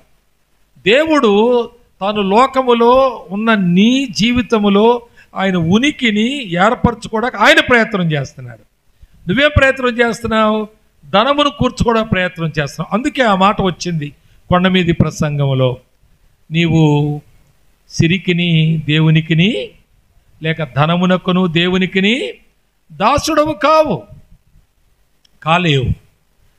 కాబట్టి దేవుడు ఈ లోకములో తన ఎగ్జిస్టెన్స్ కొరకు, తన ఉనికి కొరకు తాను తాపత్రయపడుతుంటే మనుషులు దేవుని కొరకు కాదు, డబ్బు కొరకు, ధనము కొరకు తాపత్రయపడుతున్నారు. కనుక దేవునికి విరోధముగా ఆపోజిట్ పోల్స్ లాగా, అయస్కాంతానికి నార్త్ సౌత్ ఎలాగ ఆపోజిట్ పోల్స్ ఉంటాయో అలాగ ఆపోజిట్ పోల్స్ లాగా బిహేవ్ చేస్తూ ఉన్నారు, బ్రతుకుతూ ఉన్నారు. ఏది లాభం క్రైస్తవునికి చెప్పండి? ఏది లాభం? ఏమి లాభం చెప్పండి? మీ నోటారా చెప్పండి. ఏమి లాభం? చావైతే లాభం అంటే రోడ్డు మీద పోయేటాళ్ళు, అది ఎవరా చావైతే లాభం అంటున్నాడు, అదేం ఫిలాసఫీ అంటే అని పౌలు చెప్పాను అంటాం మనం. ఓహో ఈడు కదా చెప్పేది, ఎవడో చెప్పింది వీడు చెప్తున్నట్టున్నాడని వెళ్ళిపోతాడు ఆయన. కనుక సంవత్సరాలు తరబడి పౌలు చెప్పాను అనే మాట నువ్వు చెప్పాలని దేవుడు చూస్తున్నాడు. దేవా తండ్రి నాకు చావైతే లాభం. ఇవన్నీ పెద్ద లాభం కాదు, బోళ్ళంత పడి ఉంది కానీ అది నాకు లాభం కాదు, నా చావు నాకు లాభం. ఇక్కడ ఒక మాట ఉంది చూడండి, 39వ కీర్తనలో 5వ వచనం, నా దినముల పరిమాణము నీవు బెత్తెడంతా చేశావు. ఈ బెత్తెడులోనే ఇన్ని బాధలు ఉన్నాయి. జానడ చేస్తే, మూరుడు చేస్తే, ఈ బెత్తెడులోనే ఎన్ని బాధలండి, ఎన్ని వ్యాధులు, ఎన్ని కష్టాలు, ఎన్ని నిందలు, ఎన్ని నేరాలు, ఎన్ని ప్రమాదాలు. ఈ బెత్తెడులోనే ఎన్నిసార్లు మనం ఏడవలసి వస్తుంది, ఎన్నిసార్లు కృంగిపోవలసి వస్తుంది, ఎన్నిసార్లు మనం వండుకున్నది నోటారా తినలేక, పరుపుల మీద పడుకుని నిద్రపోలేక. ఈ బెత్తుల్లోనే దేవుడు మంచోడా చెడ్డోడా? బెత్తుడు చేసినందుకు మంచోడే, లేదా చచ్చూరుకుందాం. దేవుని వాక్యంలో ఒక మాట ఉంది, ప్రకటన గ్రంథంలో 2వ అధ్యాయంలో 10వ వచనంలో ఆ మాట, 10 దినములు నీకు శ్రమ కలుగును, 10 దినములు నీకు శ్రమ కలుగును. మరి 10 దినాలు ఉంటేనే నీకు శ్రమలు ఉంటాయి. మరి ఎన్ని సంవత్సరాలు బతుకుదామని అనుకుంటే ఉరేసుకుని చేస్తాం. చాలామంది ఆత్మహత్య చేసుకోవడం కానివ్వండి, ఎక్కువ కాలం బతకడం వల్ల. ఒకవేళ వాళ్ళు ఇంతకుముందు చచ్చిపోయి ఉంటే వాళ్ళు ఆత్మహత్య చేసుకుందిరా, ఉరేసుకుందిరా, ఆ బెత్తుల్లో చచ్చిపోయి ఉంటే, ఆ 10 దినాల్లో చచ్చిపోయి ఉంటే. కనుక ఈ మాట 10 దినములు శ్రమలు నీకు కలుగును అనే మాట 10 దినాలే, 10 సంవత్సరాలు కాదు, 10 దినాలే. దినములు లెక్క పెట్టుకో, దినములు లెక్క. సంవత్సరాలు లెక్క పెట్టామంటే 10 ఏళ్ళు అవుద్ది మళ్ళీ. అది దినములు లెక్క పెట్టుకో. తర్వాత ఒక మాట ఉంటుంది, మరణము వరకు నమ్మకముగా ఉండుము. ఆ 10వ వచనములో, ప్రకటన 2:10. మరణము వరకు, వాట్ డస్ ఇట్ మీన్? మరణము వరకు నమ్మకముగా ఉండంటే అర్థం ఏంటి అంటే, దేవునికి నీ మరణము ముఖ్యం కాదు. ఏది ముఖ్యం మరి? నమ్మకత్వం ముఖ్యం అన్నమాట. నువ్వు మరణము వరకు, నువ్వు చచ్చే వరకు నమ్మకం కావాలి. కాబట్టి నాకేం కావాలి? నువ్వు చావడం చావకపోవడం నాకేం ప్రశ్న కాదు, నువ్వు నమ్మకస్తుడుగా ఉండడం నాకు ప్రశ్న. అర్థమైందా? ఆ 10వ వచనం యొక్క భావం అది. కనుక చావకుండా సహాయం చేయ ప్రభు అంటే అది నా పని కాదు, నువ్వు నమ్మకంగా ఉండేలాగా సహాయం చేస్తాను చెప్పు కావాలా అంటే. కనుక మనం బ్రతికే కొద్దీ అపనమ్మకస్తులమైపోయే లోకములో ఉన్నాం, మనం బలహీనపడిపోయే లోకములో ఉన్నాం. విశ్వాసులు ఎందరో వారు పసివారిగా ఉన్నప్పుడు నమ్మిన క్రొత్తలో ఉన్నంత బలంగా 20 ఏళ్ళు అయ్యాక ఉండలేదు, బలహీనలు అవుతున్నారు. ఓ పిల్లోడు చిన్నప్పుడు బలహీనుడుగా ఉంటాడు, నడుస్తూ పడిపోతాడు, ఏ చిన్న బరువు మోయలేడు. కానీ విశ్వాసం కొత్తలో పెద్ద పెద్ద బరువులు మోసిన వాళ్ళు, పరుగులు పెట్టిన వాళ్ళు ఓ 10-20 ఏళ్ళు అయ్యాక బలహీన పడిపోతున్నారు. ఎన్నో కారణాలు వారి మీదకి వస్తున్నాయి. కనుక మన మరణము ముఖ్యం కాదు ఆయనకి, మన నమ్మకత్వం ముఖ్యం. కనుక మనం కూడా దేన్ని ముఖ్యమైనదిగా పెట్టుకోవాలి? మరణాన్న నమ్మకత్వాన్న? నమ్మకత్వాన్ని ముఖ్యంగా పెట్టుకోవాలి. అప్పుడు మన మరణము మనకు లాభము. చావైతే లాభం అని పౌలు ఎన్ని ఆలోచించి అన్నాడు. మరి దాన్ని మనం అంత ఆలోచించనక్కర్లేకుండానే ఆ మాటను మనం సొంతం చేసుకోవాలి. పౌలు ఆ మాట అన్నాడంటే చాలా తెలివైనోడు కాబట్టి అన్నాడు ఆ మాట. లాభం గురించి మాట్లాడేవాడు ఎవడైనా తెలివైనోడే, లాభం సంపాదించేవాడు ఎవడైనా తెలివైనోడే. కనుక ఆయన లాభం గురించి మాట్లాడు కనుక మనం దాని గురించి మనం ఇంకేమి ఇన్వెస్టిగేషన్ అక్కర్లేదు, మనకి పరిశోధనలు అక్కర్లేదు. పౌలు అన్నాడు, నేను అదే మాటని బ్రతుకుతాను. రెండవ మాట దేవుని వాక్యములో 116వ కీర్తనలో చాలా బాగుంటుంది ఆ మాట. 15వ వచనం చదవండి. 116వ కీర్తన 15వ వచనం చదవండి ఎవరైనా బిగ్గరగా.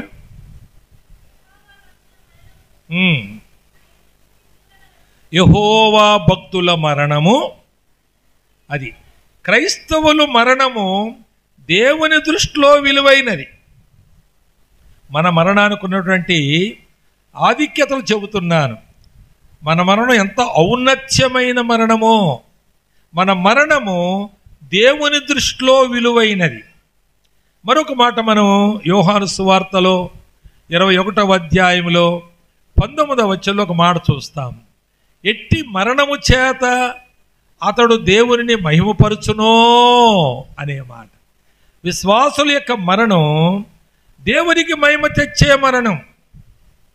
3 గొప్ప ఆధిక్యతలు మన మరణానికి ఉన్నాయి. మొదటి చెప్పండి, మనం ఇలాగనండి, మన మరణము నా మరణము నాకెంతో లాభం. అమ్మగారు ఇలా చేయిస్తారు, మనం కూడా వేద్దాం చెయ్యలాగా.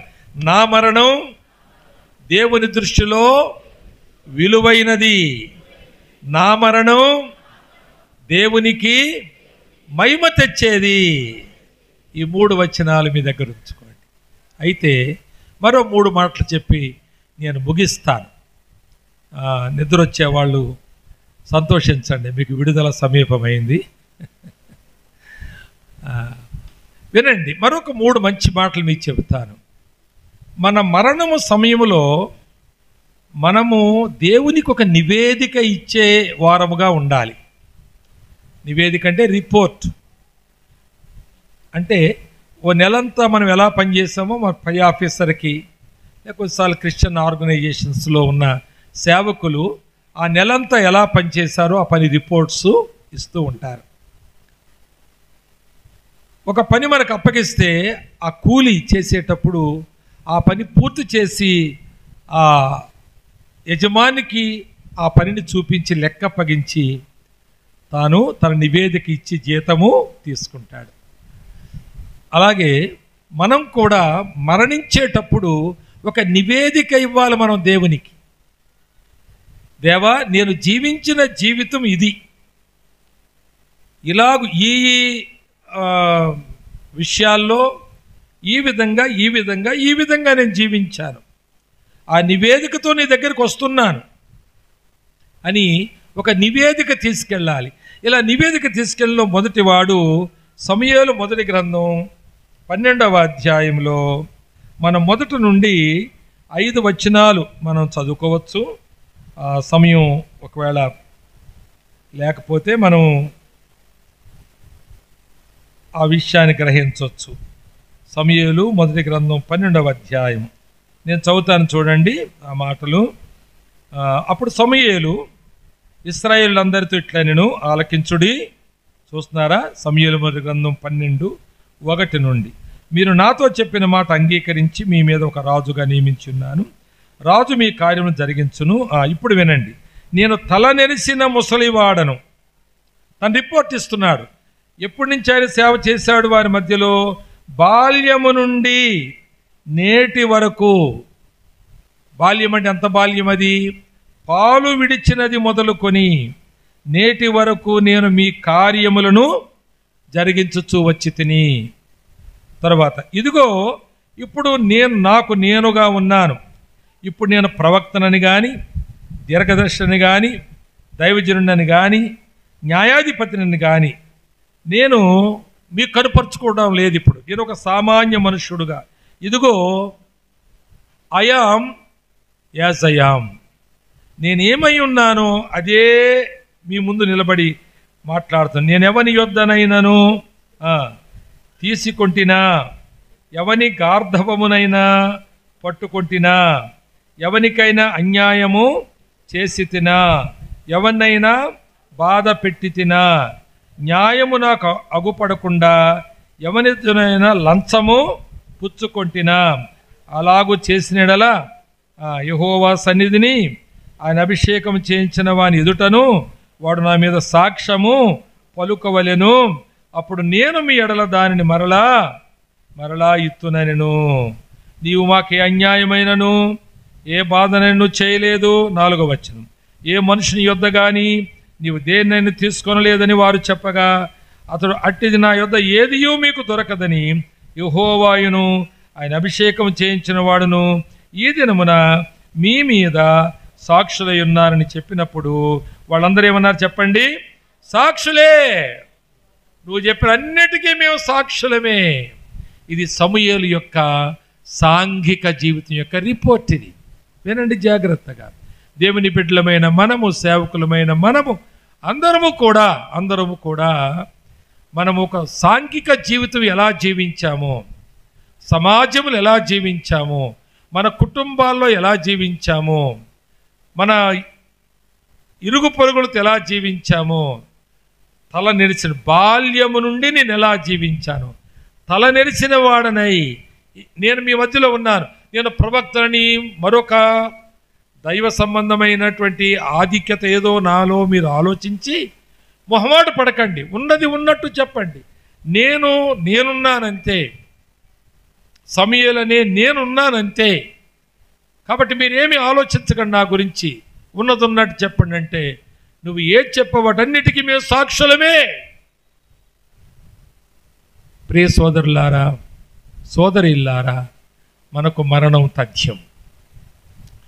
ఎవరిని ఇక్కడ మరణం తప్పించుకునే వాళ్ళు ఉన్నారంటే మనెవరం చేయి చూపించలేము, మనమెవరం తప్పించుకోలేము. ఈ మరణం అది ఈరోజు మనకు వస్తే న్యాయమే. ఎందుకు చెప్పండి? మనం నిన్నటి వాళ్ళము, నిన్న చావలేదు. దేవునికి స్తోత్రం. ఈరోజు ఉన్నాం, దేవునికి స్తోత్రం. ఈరోజు మన లాస్ట్ డే అయితే దేవునికి స్తోత్రం. ఎందుకంటే మనం నిన్నటి వాళ్ళము. ప్రియులారా, ఎంత గొప్ప మాట అది. ఈరోజు నేను ఉండడం చాలా అద్భుతం. వాచ్మెన్ని అనే ఒక గొప్ప దైవజనుడు, చాలా పుస్తకాలు రాశారు ఆయన. నేను రక్షించబడిన క్రొత్తలో నుండి కూడా దాదాపుగా ఆయన బుక్స్ నాకు దొరుకుతూ ఉన్నాయి, నేను చదువుతూ ఉన్నాను. మరి ఇప్పుడు తెలుగులో కూడా చాలా వచ్చినాయి. ఆ దినాలు నేను చదివేటప్పుడు లేవు. మరి ఆయన ప్రభులోకి నడిపించిన ఒక ఆమె సంతలో కనపడి, జనవరి 1వ తేదీన సంతలో కనపడిందంట. కనపడేటప్పుడు ఈయన కూడా సంతకెళ్ళాడు కూరగాయలు తెచ్చుకుందామని. ఆమె సంతకు వచ్చింది, మిస్ బార్బర్ ఆమె పేరు. వచ్చిందంట. వాచ్మెన్ చూసి, ఓ నీ how wonderful day this is, glory to God has given us out of his grace అందంట. ఆయన కృప ద్వారా ఈ దినం మనకి ఇచ్చాడు వాచ్మెన్ని. ఈరోజు మనం కలుసుకున్నాం. మన నిన్నటి వాళ్ళమే కదా, ఈ రోజు కలుసుకున్నాం. దేవునికి స్తోత్రం. అట్లా మనం ఒకరినొకరు కలుసుకున్నప్పుడు ఈరోజు ఉన్నందుకు దేవునికి స్తోత్రం చెప్పాలి. ఏదో మన జీవితంలో అద్భుతం, ఈ అద్భుతం, అది ఇది, ఈ గొడవలన్నీ పక్కన పెట్టండి. అలాంటి అవసరమైన వాళ్ళకి చెప్పండి తప్పకుండా. వాళ్ళని ప్రోత్సహించడానికి, బలపరచడానికి మన సాక్ష్యాలు వాడుకుందాం. దేవుడు చేసిన అద్భుతాలు వాడుకుందాం. కానీ మైకి పట్టుకుని నిలబడి ఇక చెప్తాను మీరు వినండి, మీరు వినకపోయి నేను చెప్తానే ఉంటాను అన్నట్టుగా మనం ఉండకూడదు. కనుక దేవునికి స్తోత్రం. మనము వృద్ధాప్యం వరకు వచ్చిన తర్వాత మన తల నిలిచినప్పుడు ఒకవేళ మన వీధిలో వాళ్ళతో, మన ఇంట్లో వాళ్ళతో, నేను కొన్ని బిఫోర్ లాస్ట్ మంత్ మా ఫ్యామిలీ మెంబర్స్ అందరం కలిసి కొంచెం దూరంగా, సిద్దిపేటలో అనుకోండి, కొంచెం దూరంగా హోటల్ కట్టారు. హోటల్ కాదు, నేను గెస్ట్ హౌస్ ఏదో కట్టారు. మా ముఖ్యమంత్రి కేసీఆర్ అప్పటి దినాలు చాలా పెద్ద చెరువు కట్టిన మా కుటుంబీకులందరము కలిసి అక్కడ ఓ దినం గడిపాం. ఆ దినమంతా మేము సాక్ష్యాలు చెప్పుకున్నాం. అసలు ఎవరు ఎలా రక్షించబడ్డారు, ఎవరెలాగ ప్రభువులో జీవిస్తున్నారు. ఏదైనా మనలో మేమే, మా ఓన్ ఫ్యామిలీ, బయట వాళ్ళు ఎవరు లేరు, పిల్లలతో సహా ఆడు కూడుకుని మేము మా ఆధ్యాత్మిక జీవితాల్లో పంచుకున్నాము. చాలా సమయం గడిపాం. అక్కడే భోజనాలు చేసాం, వచ్చాం. ఇదంతా మీకు ఎందుకు చెబుతున్నానంటే, మనం అప్పుడప్పుడు మనల్ని అలా చెక్ చేసుకుని, మన వీధిలో మనం ఎలాగున్నాము, మన సమాజంలో మనం ఎలాగున్నాము, మన బంధువుల్లో మనం ఎలాగున్నాము, మన గురించి వాళ్ళు ఏం చెప్పుకుంటున్నారు, ఏ విషయంలోనైనా మనం వాళ్ళకు రుణస్థులమై ఉన్నామా, ఆయాసకరంగా ఉన్నామా, ఇవన్నీ మన సాంఘిక జీవితాన్ని తప్పకుండా మనం చెక్ చేసుకోవాలి. సమీర్ అలా చెక్ చేసుకున్నాడు. పాలు విడిచిన దినమున వచ్చాడు. తల నెరిసిన దినం వరకు ఎక్కడైనా నా జీవితం ఏదైనా ఉందా మీరు చెప్పండి అంటే, లేదు, ఏది లేదు, మేము సాక్షులమే దానికి. ఆ తర్వాత నువ్వు చచ్చిపోతే పర్లేదు, సాక్షి అని పెట్టవచ్చు, నీకు సాక్షి శేషులు అని పెట్టవచ్చు. అంతేగాని ఒట్టొట్టుగా ఉరికేసి, అటు ఉరికేసి, ఇలా ఉరికేసి నువ్వు సాక్ష్యాన్ని పొందలేవు. అంత గొప్ప విశ్వాస విజయ వీరులను అంతా రాసి రాసి రాసి రాసి రాసి ఆఖరణ బైబిల్ చూసినటువంటి బిరుదు ఏంటంటే, వాళ్ళకి వీళ్ళంతా ఏం పొందారు? సాక్ష్యం పొందారు. That's all. అంతే, సాక్ష్యం పొందారు. పెద్ద మందిరం కట్టారు కాదు, వేల మందిని మందిరంలో వాళ్ళ మందిరంలో ఉంటారని కాదు, లేక పెద్ద పెద్ద మీటింగులు పెట్టారని కాదు, ఇంకేదో కాదు, ఏదో కాదు, ఏదో కాదు. సరే, అవన్నీ అవసరమైతే జరుగును గాక, కానీ సాక్ష్యం విషయమై నువ్వు జాగ్రత్తగా ఉండాలి. నీ సాక్ష్య విషయమై ఎంతో జాగ్రత్తగా ఉండాలి. మనం సాక్ష్యం పొందుతాం సాంఘిక జీవితం. తర్వాత రెండవ మాట చూడండి, మరి ఆధ్యాత్మిక జీవితంలో, అది కూడా రాజులు 2వ గ్రంథంలో 20వ అధ్యాయంలో హిజ్కియాను గురించి మనం చూసినప్పుడు ఆ మాట చాలా బాగుంటుందండి. అక్కడ చూడండి, 20వ అధ్యాయం రాజులు 2వ గ్రంథం 1వ వచనం నుంచి 20వ అధ్యాయం. ఆ దినములలో హిజ్కియాకు మరణకరమైన రోగము కలుగగా ఆమోజు కుమారుడును ప్రవక్తయునైన యెషయా అతని యొద్దకు వచ్చి, నీవు మరణమవుచున్నావు, బ్రతుకవు, నీవు మరణమవుచున్నావు, బ్రతుకవు. ఓ, ఆ స్ట్రెస్ చూడండి. అమ్మగారులు, మీరు రాకపోతే మేమేం అడగకపోదు, మిమ్మల్ని వచ్చారు కాబట్టి అడుగుతున్నాం. మాట్లాడకూడదు, క్రమంగా కూర్చోండి అని. వినండి జాగ్రత్తగా. పెద్ద ప్రవక్తల్లో పెద్ద ప్రవక్త యెషయా ప్రవక్త పోయి పాపం జబ్బు చేసిన హిజ్కియా దగ్గరికి వెళ్ళి, నీవు మరణం అవుతున్నావు అన్నాడు. అన్నాడు ఆయన. నువ్వు బ్రతకవు అన్నాడు. ఇంకేం పోతాడు ఆయన? యెషయా మాట అలాగే ఉంటాయి. అప్పుడు హిజ్కియా చూడండి ఎంత మంచి మాట రాస్తుందో. గనుక నీవు నీ ఇల్లు చక్కబెట్టుకునమని యెహోవా సెలవిచ్చునని చెప్పగా, 2వ వచనం, అతడు తన ముఖము గోడ తట్టు తిప్పుకొని, అంటే గొప్ప ప్రవక్త దైవజనుడైన యెషయా, చాలా పెద్ద పెద్ద దేశ విదేశాలకు వచ్చిన వైద్యులు, వైద్య నిపుణులు, ఆయనకు వచ్చిన జబ్బు రోగం, ఆ డయాగ్నోసిస్టులు ఉంటారు, ఆ ఫార్మసిస్టులు ఉంటారు. రాజు కదా, ఆయనకి ఏమి కొదువ. అలాగే తన సేవకులు ఉంటారు, తన కుటుంబీకులు ఉంటారు, శ్రేయోభిలాషులు ఉంటారు. ఎందరో ఆయన బతకాలనేటువంటి దానితో కొన్ని దినాల నుంచి అక్కడే మకా వేస్తున్నారు. ఆయన బతకడానికి అందరూ కలిసి ప్రయత్నాలు చేస్తుండగా ఈయన వచ్చి పిడుగులాగా వీడు బతకడం చెప్తున్నాడు. వెంటనే హిజ్కియా తన ముఖము గోడ తట్టు, అంటే అర్థమేంటి చెప్పండి? గోడలో ఏముంది? గోడకు సున్నం ఉంది, ఏముంది? గోడ తట్టు చూస్తే ఏముంది అందులో? దాని అర్థం ఏంటంటే తాను ఎవరి తట్టు చూడలేదు, ఇంకా లబోదిబోమనలేదు, ప్రవక్తను ప్రాధేయపడలేదు, నా కొరకు ప్రార్థన చేయమని అడగలేదు, ప్రతిమాలుకోలేదు. వైద్యులు నేను ఎలాగా బ్రతికించండి, మీకు వరాలు ఎన్నో రాసులు నేను మీకు వజ్రాలు వైడ్యూరాలు ఇస్తానని చెప్పలేదు. తన బంధువులను చూసి నేను బ్రతకనన్నారని గొళ్ళుని ఏడవలేదు. ఆయన ఎప్పుడైతే బ్రతకమన్నాడో ఇక మనుషుల వైపు నుంచి తన ముఖాన్ని దేవుని వైపుకు తిప్పుకున్నాడు. ఇప్పుడు ఒక నివేదిక తీసుకెళ్ళాడు దేవుని దగ్గరికి. చూడండి 3వ వచనములో, యెహోవా యథార్థ హృదయుడనై సత్యముతో నీ సన్నిధి నేను ఎట్లు నడుచుకుంటునో, నీ దృష్టికి అనుకూలముగా సమస్తము నేను ఎట్లు జరిగించుతునో కృపతో జ్ఞాపక. తన ఆధ్యాత్మిక జీవితానికి నివేదికిస్తున్నాడు. సోదరి సోదరుడా, నీకు మరణం ఎప్పుడు లాభం అంటే, నీ మరణం ఎప్పుడు దేవుని దృష్టిలో విలువగలదంటే, నీ మరణం దేవునికి ఎప్పుడు మహిమ తెచ్చేదిగా ఉండాలంటే, నీవు దేవుని తట్టు చూచి ఆ నివేదిక అర్పించాలి. నీ ఆధ్యాత్మిక జీవితం యొక్క నివేదికని రాజు ఈయన అయినప్పటికీ ఆధ్యాత్మికమైన విషయాల్లో తను ఎలా జీవించాడో 3 విషయాలు చెప్పాడు. యథార్థ హృదయం, నా హృదయాన్ని చూడు. దావీదు హృదయం ఎలాగుందో నా హృదయం అలాగుందో లేదో చూడు. ఎందుకంటే ఈయన దావీదును అనుసరించి జీవించాడు.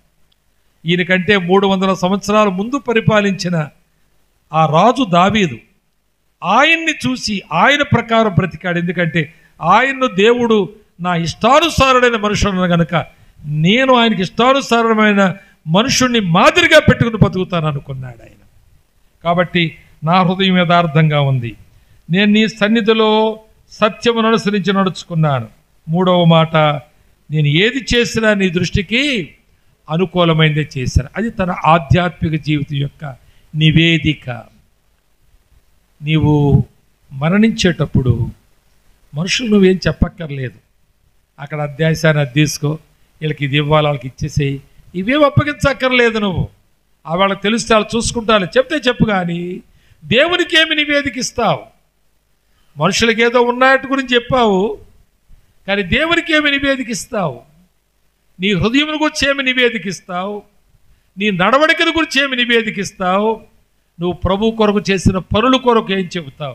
ఏం చేశారని చెప్తావు? నీవు ఆదివారం చర్చికి వెళ్ళి నడవలేక చచ్చాను, ఆయన ఆవులే గారు పట్టుకెళ్ళి ఊరవతలు ఎక్కడో కొండ మీద కట్టాడు, ఎక్కలా చచ్చాను, నడలా చచ్చాను, ఎండలో ఏం చేయాలా, రోడ్డు మీద పిల్లల్ని వేసుకుని ఆ ట్రాఫిక్లో దేని కింద పడతారో అని ఇవన్నీ చెప్తావు. నివేదిక అది నివేదికనా? అది నీ ఆధ్యాత్మిక జీవితం యొక్క నీ భక్తి కొరకు కాపాడుకోవడం కొరకు ఆ తిప్పలు పడ్డావేమో, కానీ అది నివేదిక కాదు. నీ కొరకు నేను ఏమి చేస్తున్నావు అనేటువంటి ఎంతమందిని నా సాక్ష్యము ద్వారా నీ సంధికి నడిపించానో నువ్వు నీ జ్ఞాపకం చేసుకో. దాన్ని బట్టి ఇక్కడ మాట వాడతాను, మీరు అపార్థం చేసుకోకపోతే. ఆ మాట ఏంటంటే, దేవుడు హిజ్కియా నివేదికను చదివి మళ్ళా చదివి చక్కబెట్టుకోమని అన్నాను కదా, మరి ఏమున్నాయంటే ఏమి లేవు. నీ చక్కబెట్టుకోమని ఉంది కదా వాక్యంలో, మరి చక్కబెట్టుకొని చెప్పండి. పెద్ద ప్రవక్త యెషయా పోయి చెప్పాడు కదా, చక్కబెట్టుకోమని చెప్పిన మాట నిజమే, కానీ ఏమున్నాయి చక్కబెట్టి? ఏమి లేవు. కాబట్టి దేవుడు మారు మాట్లాడకుండా తన ఆయుష్ను పొడిగించండి. హల్లెలూయా. మారు మాట్లాడకుండా. ఆ మాట అంత ఇష్టం కాదు మన దేవుని, చాలా అనకూడదు మనం కదండి. ఆ నివేదిక పట్టుకెళ్ళి హిజ్కియా అంటాడు, దేవా మరి నీ దాసుడు చెప్పాడు, నీ దాసుడు చాలా గొప్పోడు, ఆయనకు నువ్వు చెప్పావు, ఆయన నాకు చెప్పాడు, అయితే నేను నిన్ను అడుగుతున్నాను, నేను ఇలా బతికాను, ఇంకేం చక్క చేసుకోమంటావో చెప్పంటే, అవును హిజ్కియా ఏమీ లేదులే, సరే బతుకు అన్ని బాగానే ఉన్నాయి, బతుకు. అట్లా నీ విషయమై నా విషయమై దేవుడు అనగలిగేటట్లుగా మనకు హామీ ఉందా? ఆ నిరీక్షణ ఉందా మనకి? దేవుడు నన్ను తీసుకున్నప్పుడు ఆయన ముందు నిలబడి నా ఆధ్యాత్మిక జీవితం యొక్క నివేదిక ఇవ్వగలుగుతాను. అందులో ఏమేమి ఉన్నాయో నీ దగ్గర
పెట్టుకుని పనిచేస్తూ ఉండాలి.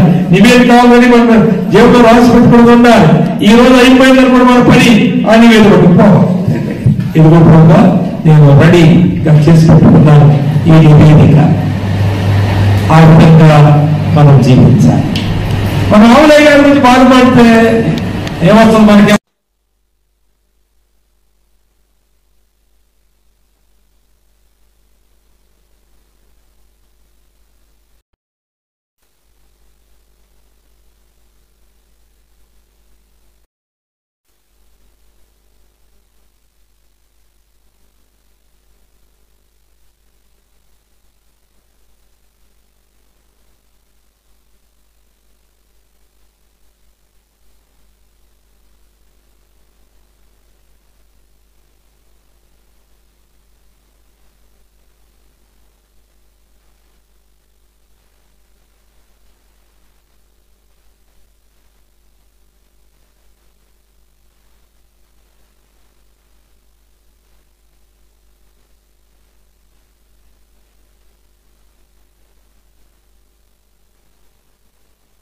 ఆలస్యం చేయడం లేదు.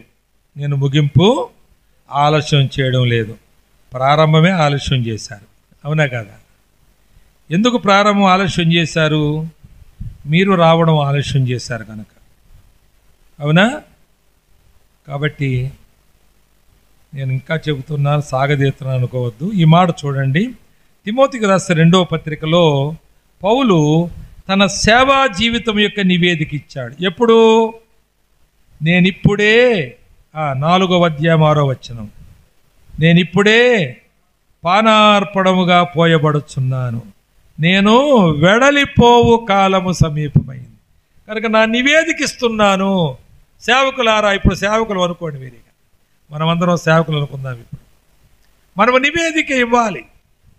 ఆ నివేదిక ఏంటంటే, నేను మంచి పోరాటము పోరాడాను.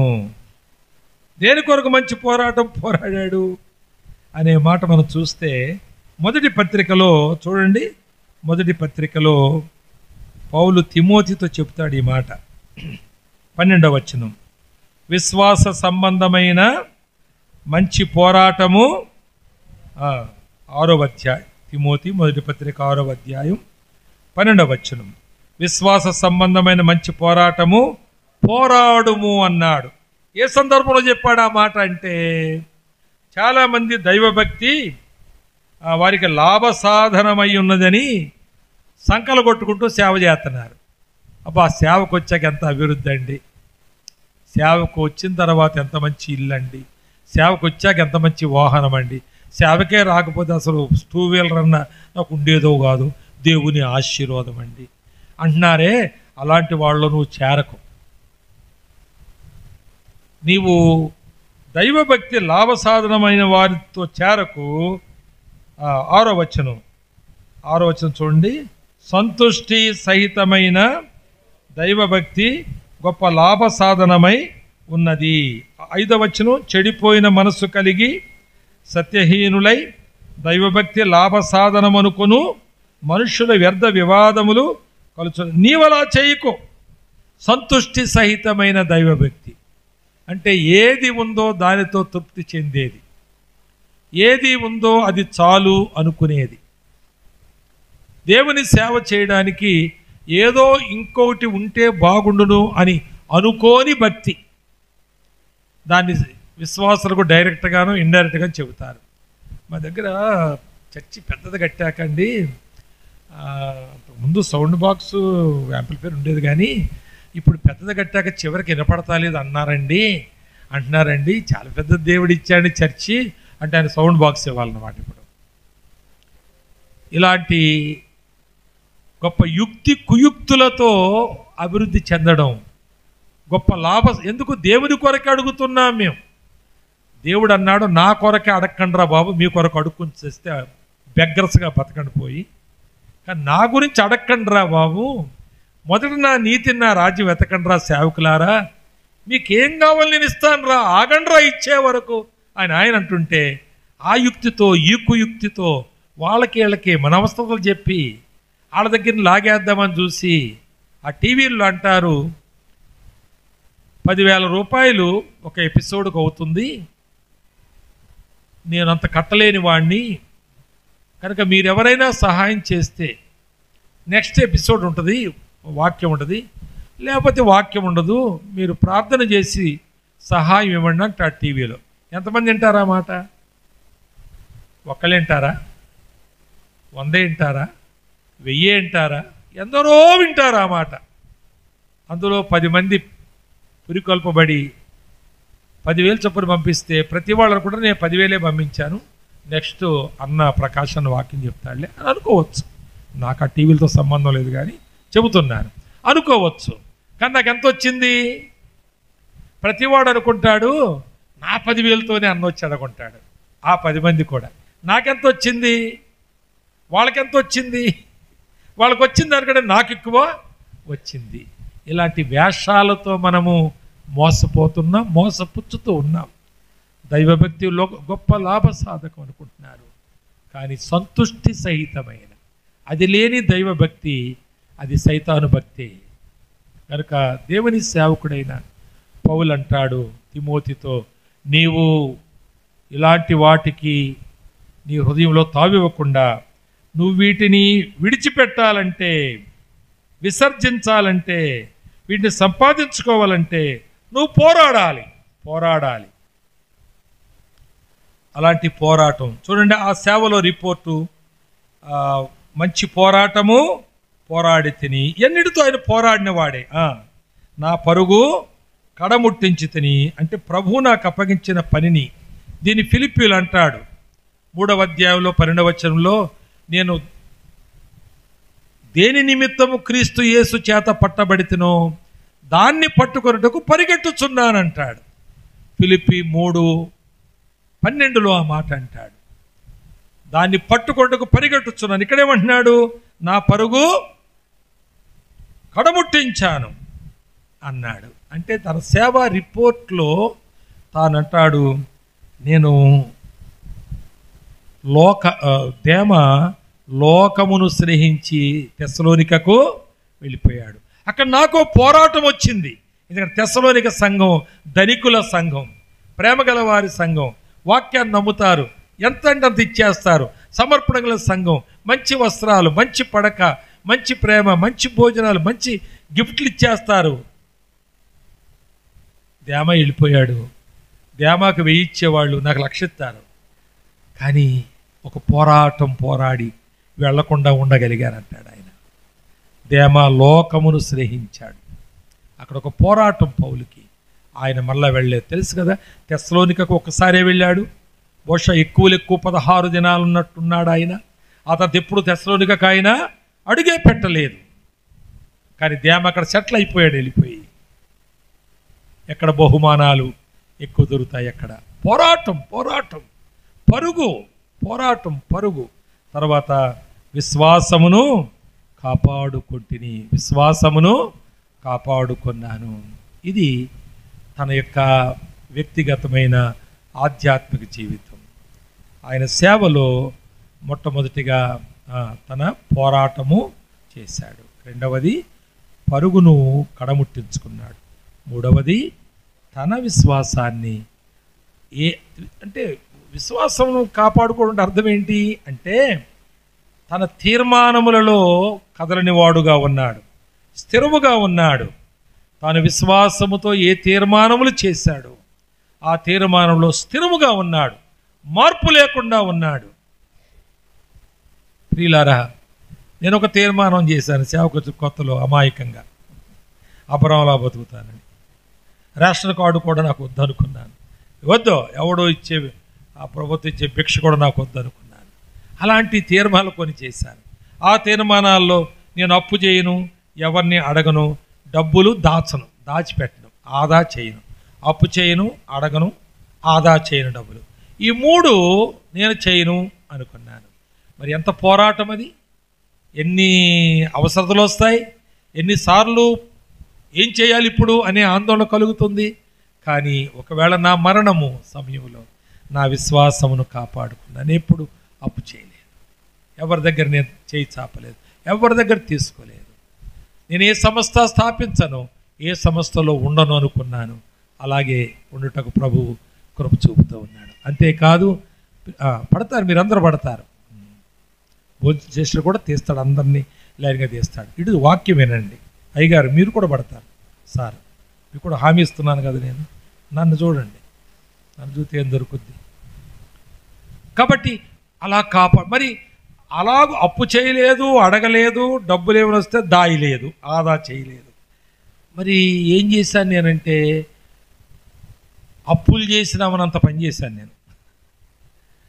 ఒక ఆయన అన్నాడు, బ్రదర్ మీకు అమెరికా నుంచి ఎప్పుడు ఏమి రాదా ఏంటి అందరూ చెప్పుకుంటారు, మీరు ఏ రాదా మీకేమి అంటే ఇవన్నీ చేసిన పనులు చూసి నేనన్నాను, అమెరికా వాడు ఇచ్చేది నాకేం సరిపోద్ది అన్నా నేను. ఆడిచ్చేది నాకేం సరిపోద్ది, ఆడిచ్చేది ఎంత అంటాడు, ఏదో కొలతేస్తాడు, ఇంతే ఉండాలి అంటాడు. దీన్ని కొంచెం ఇలా చేద్దామంటే కుదరదు ఆడికి. ఎవరు చేయమన్నా నేను కొంచెం తక్కువ చేద్దామంటే కుదరదు వాడికి. కాబట్టి అమెరికా ఇచ్చేది నాకేమీ సరిపోద్ది. కొన్ని కోట్ల రూపాయల కట్టడలు నేను కట్టాను. నాకు చర్చి కాదు, చర్చి చాలా సింపుల్గా ఉండదు. మాది ఇంత కూడా ఉంటాం, విలువ ఉంటుందో ఉండదు అనుకోండి, మామూలుగా ఉంటుంది. మా సంఘస్థులు కట్టారు, దాన్ని స్లాబ్ వేశారనుకోండి. కానీ కోట్ల రూపాయలు పని జరిగింది, అప్పు చేయకుండా, అడగకుండా, డబ్బులు వస్తే దాచిపెట్టకుండా.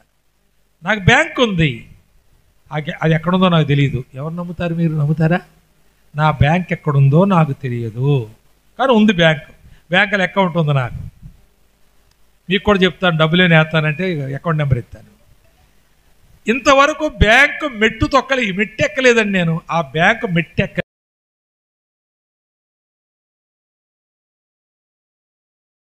ఉండొచ్చు అందులో, అంతే. తీసేస్తారేమనుకుని. నేను ఎందుకు ఈ మాట చెబుతున్నానంటే, నాకేదో మీరు టోపీ కిరీటం పెట్టమని కాదు, కానీ ఆ డబ్బు బ్యాంక్ వెళ్ళడం తప్పేం కాదు. మీరు డబ్బులు వేసుకోవడం తప్పు కాదు, తీసుకోవడం తప్పు కాదు.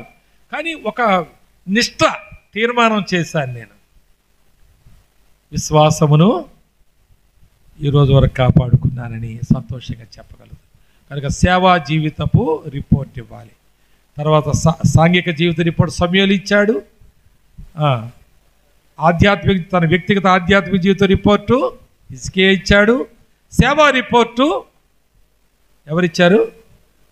పౌలు ఇచ్చాడు. ఎప్పుడు ఇచ్చారు రిపోర్టు? చచ్చిపోయే ముందు ఇచ్చారు. ఎవరికి ఇచ్చారు?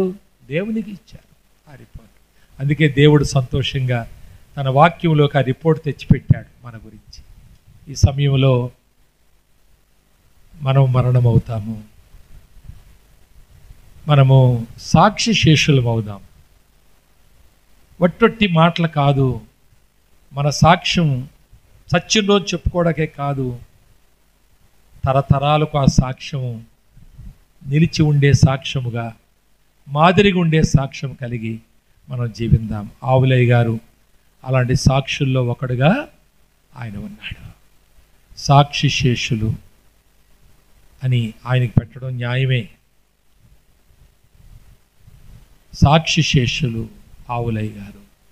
దేవుడు మన మధ్యలో ఆయన చాలా సంచారం చేశాడు, తిరిగాడు, మాటికి కలిశాడు, ఫోనులు చేశాడు, మన సమస్యల్లో తోడుగా ఉన్నాడు, మనకు సలహాలు ఇచ్చాడు. సంగమ ఆయన ప్రార్థనా జీవితం, ఆయన పౌరుషం, ఆయన వాక్యాశక్తి.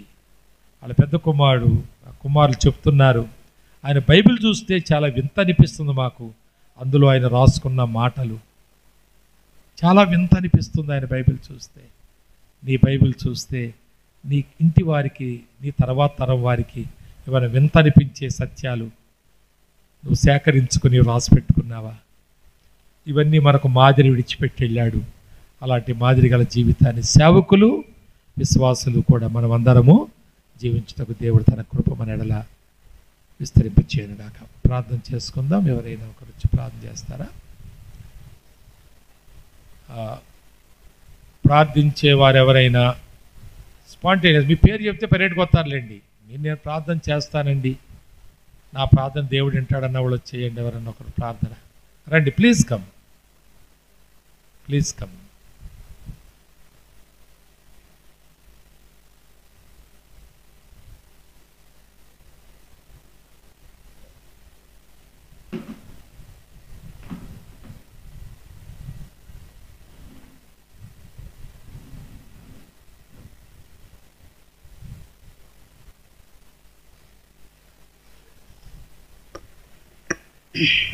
ప్రార్థనపులరా,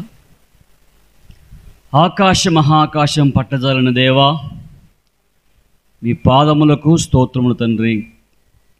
మీ దాసుని ఇంతవరకు మీ ఆత్మను నింపి ఇచ్చిన మాటలకు స్తోత్రములు తండ్రి.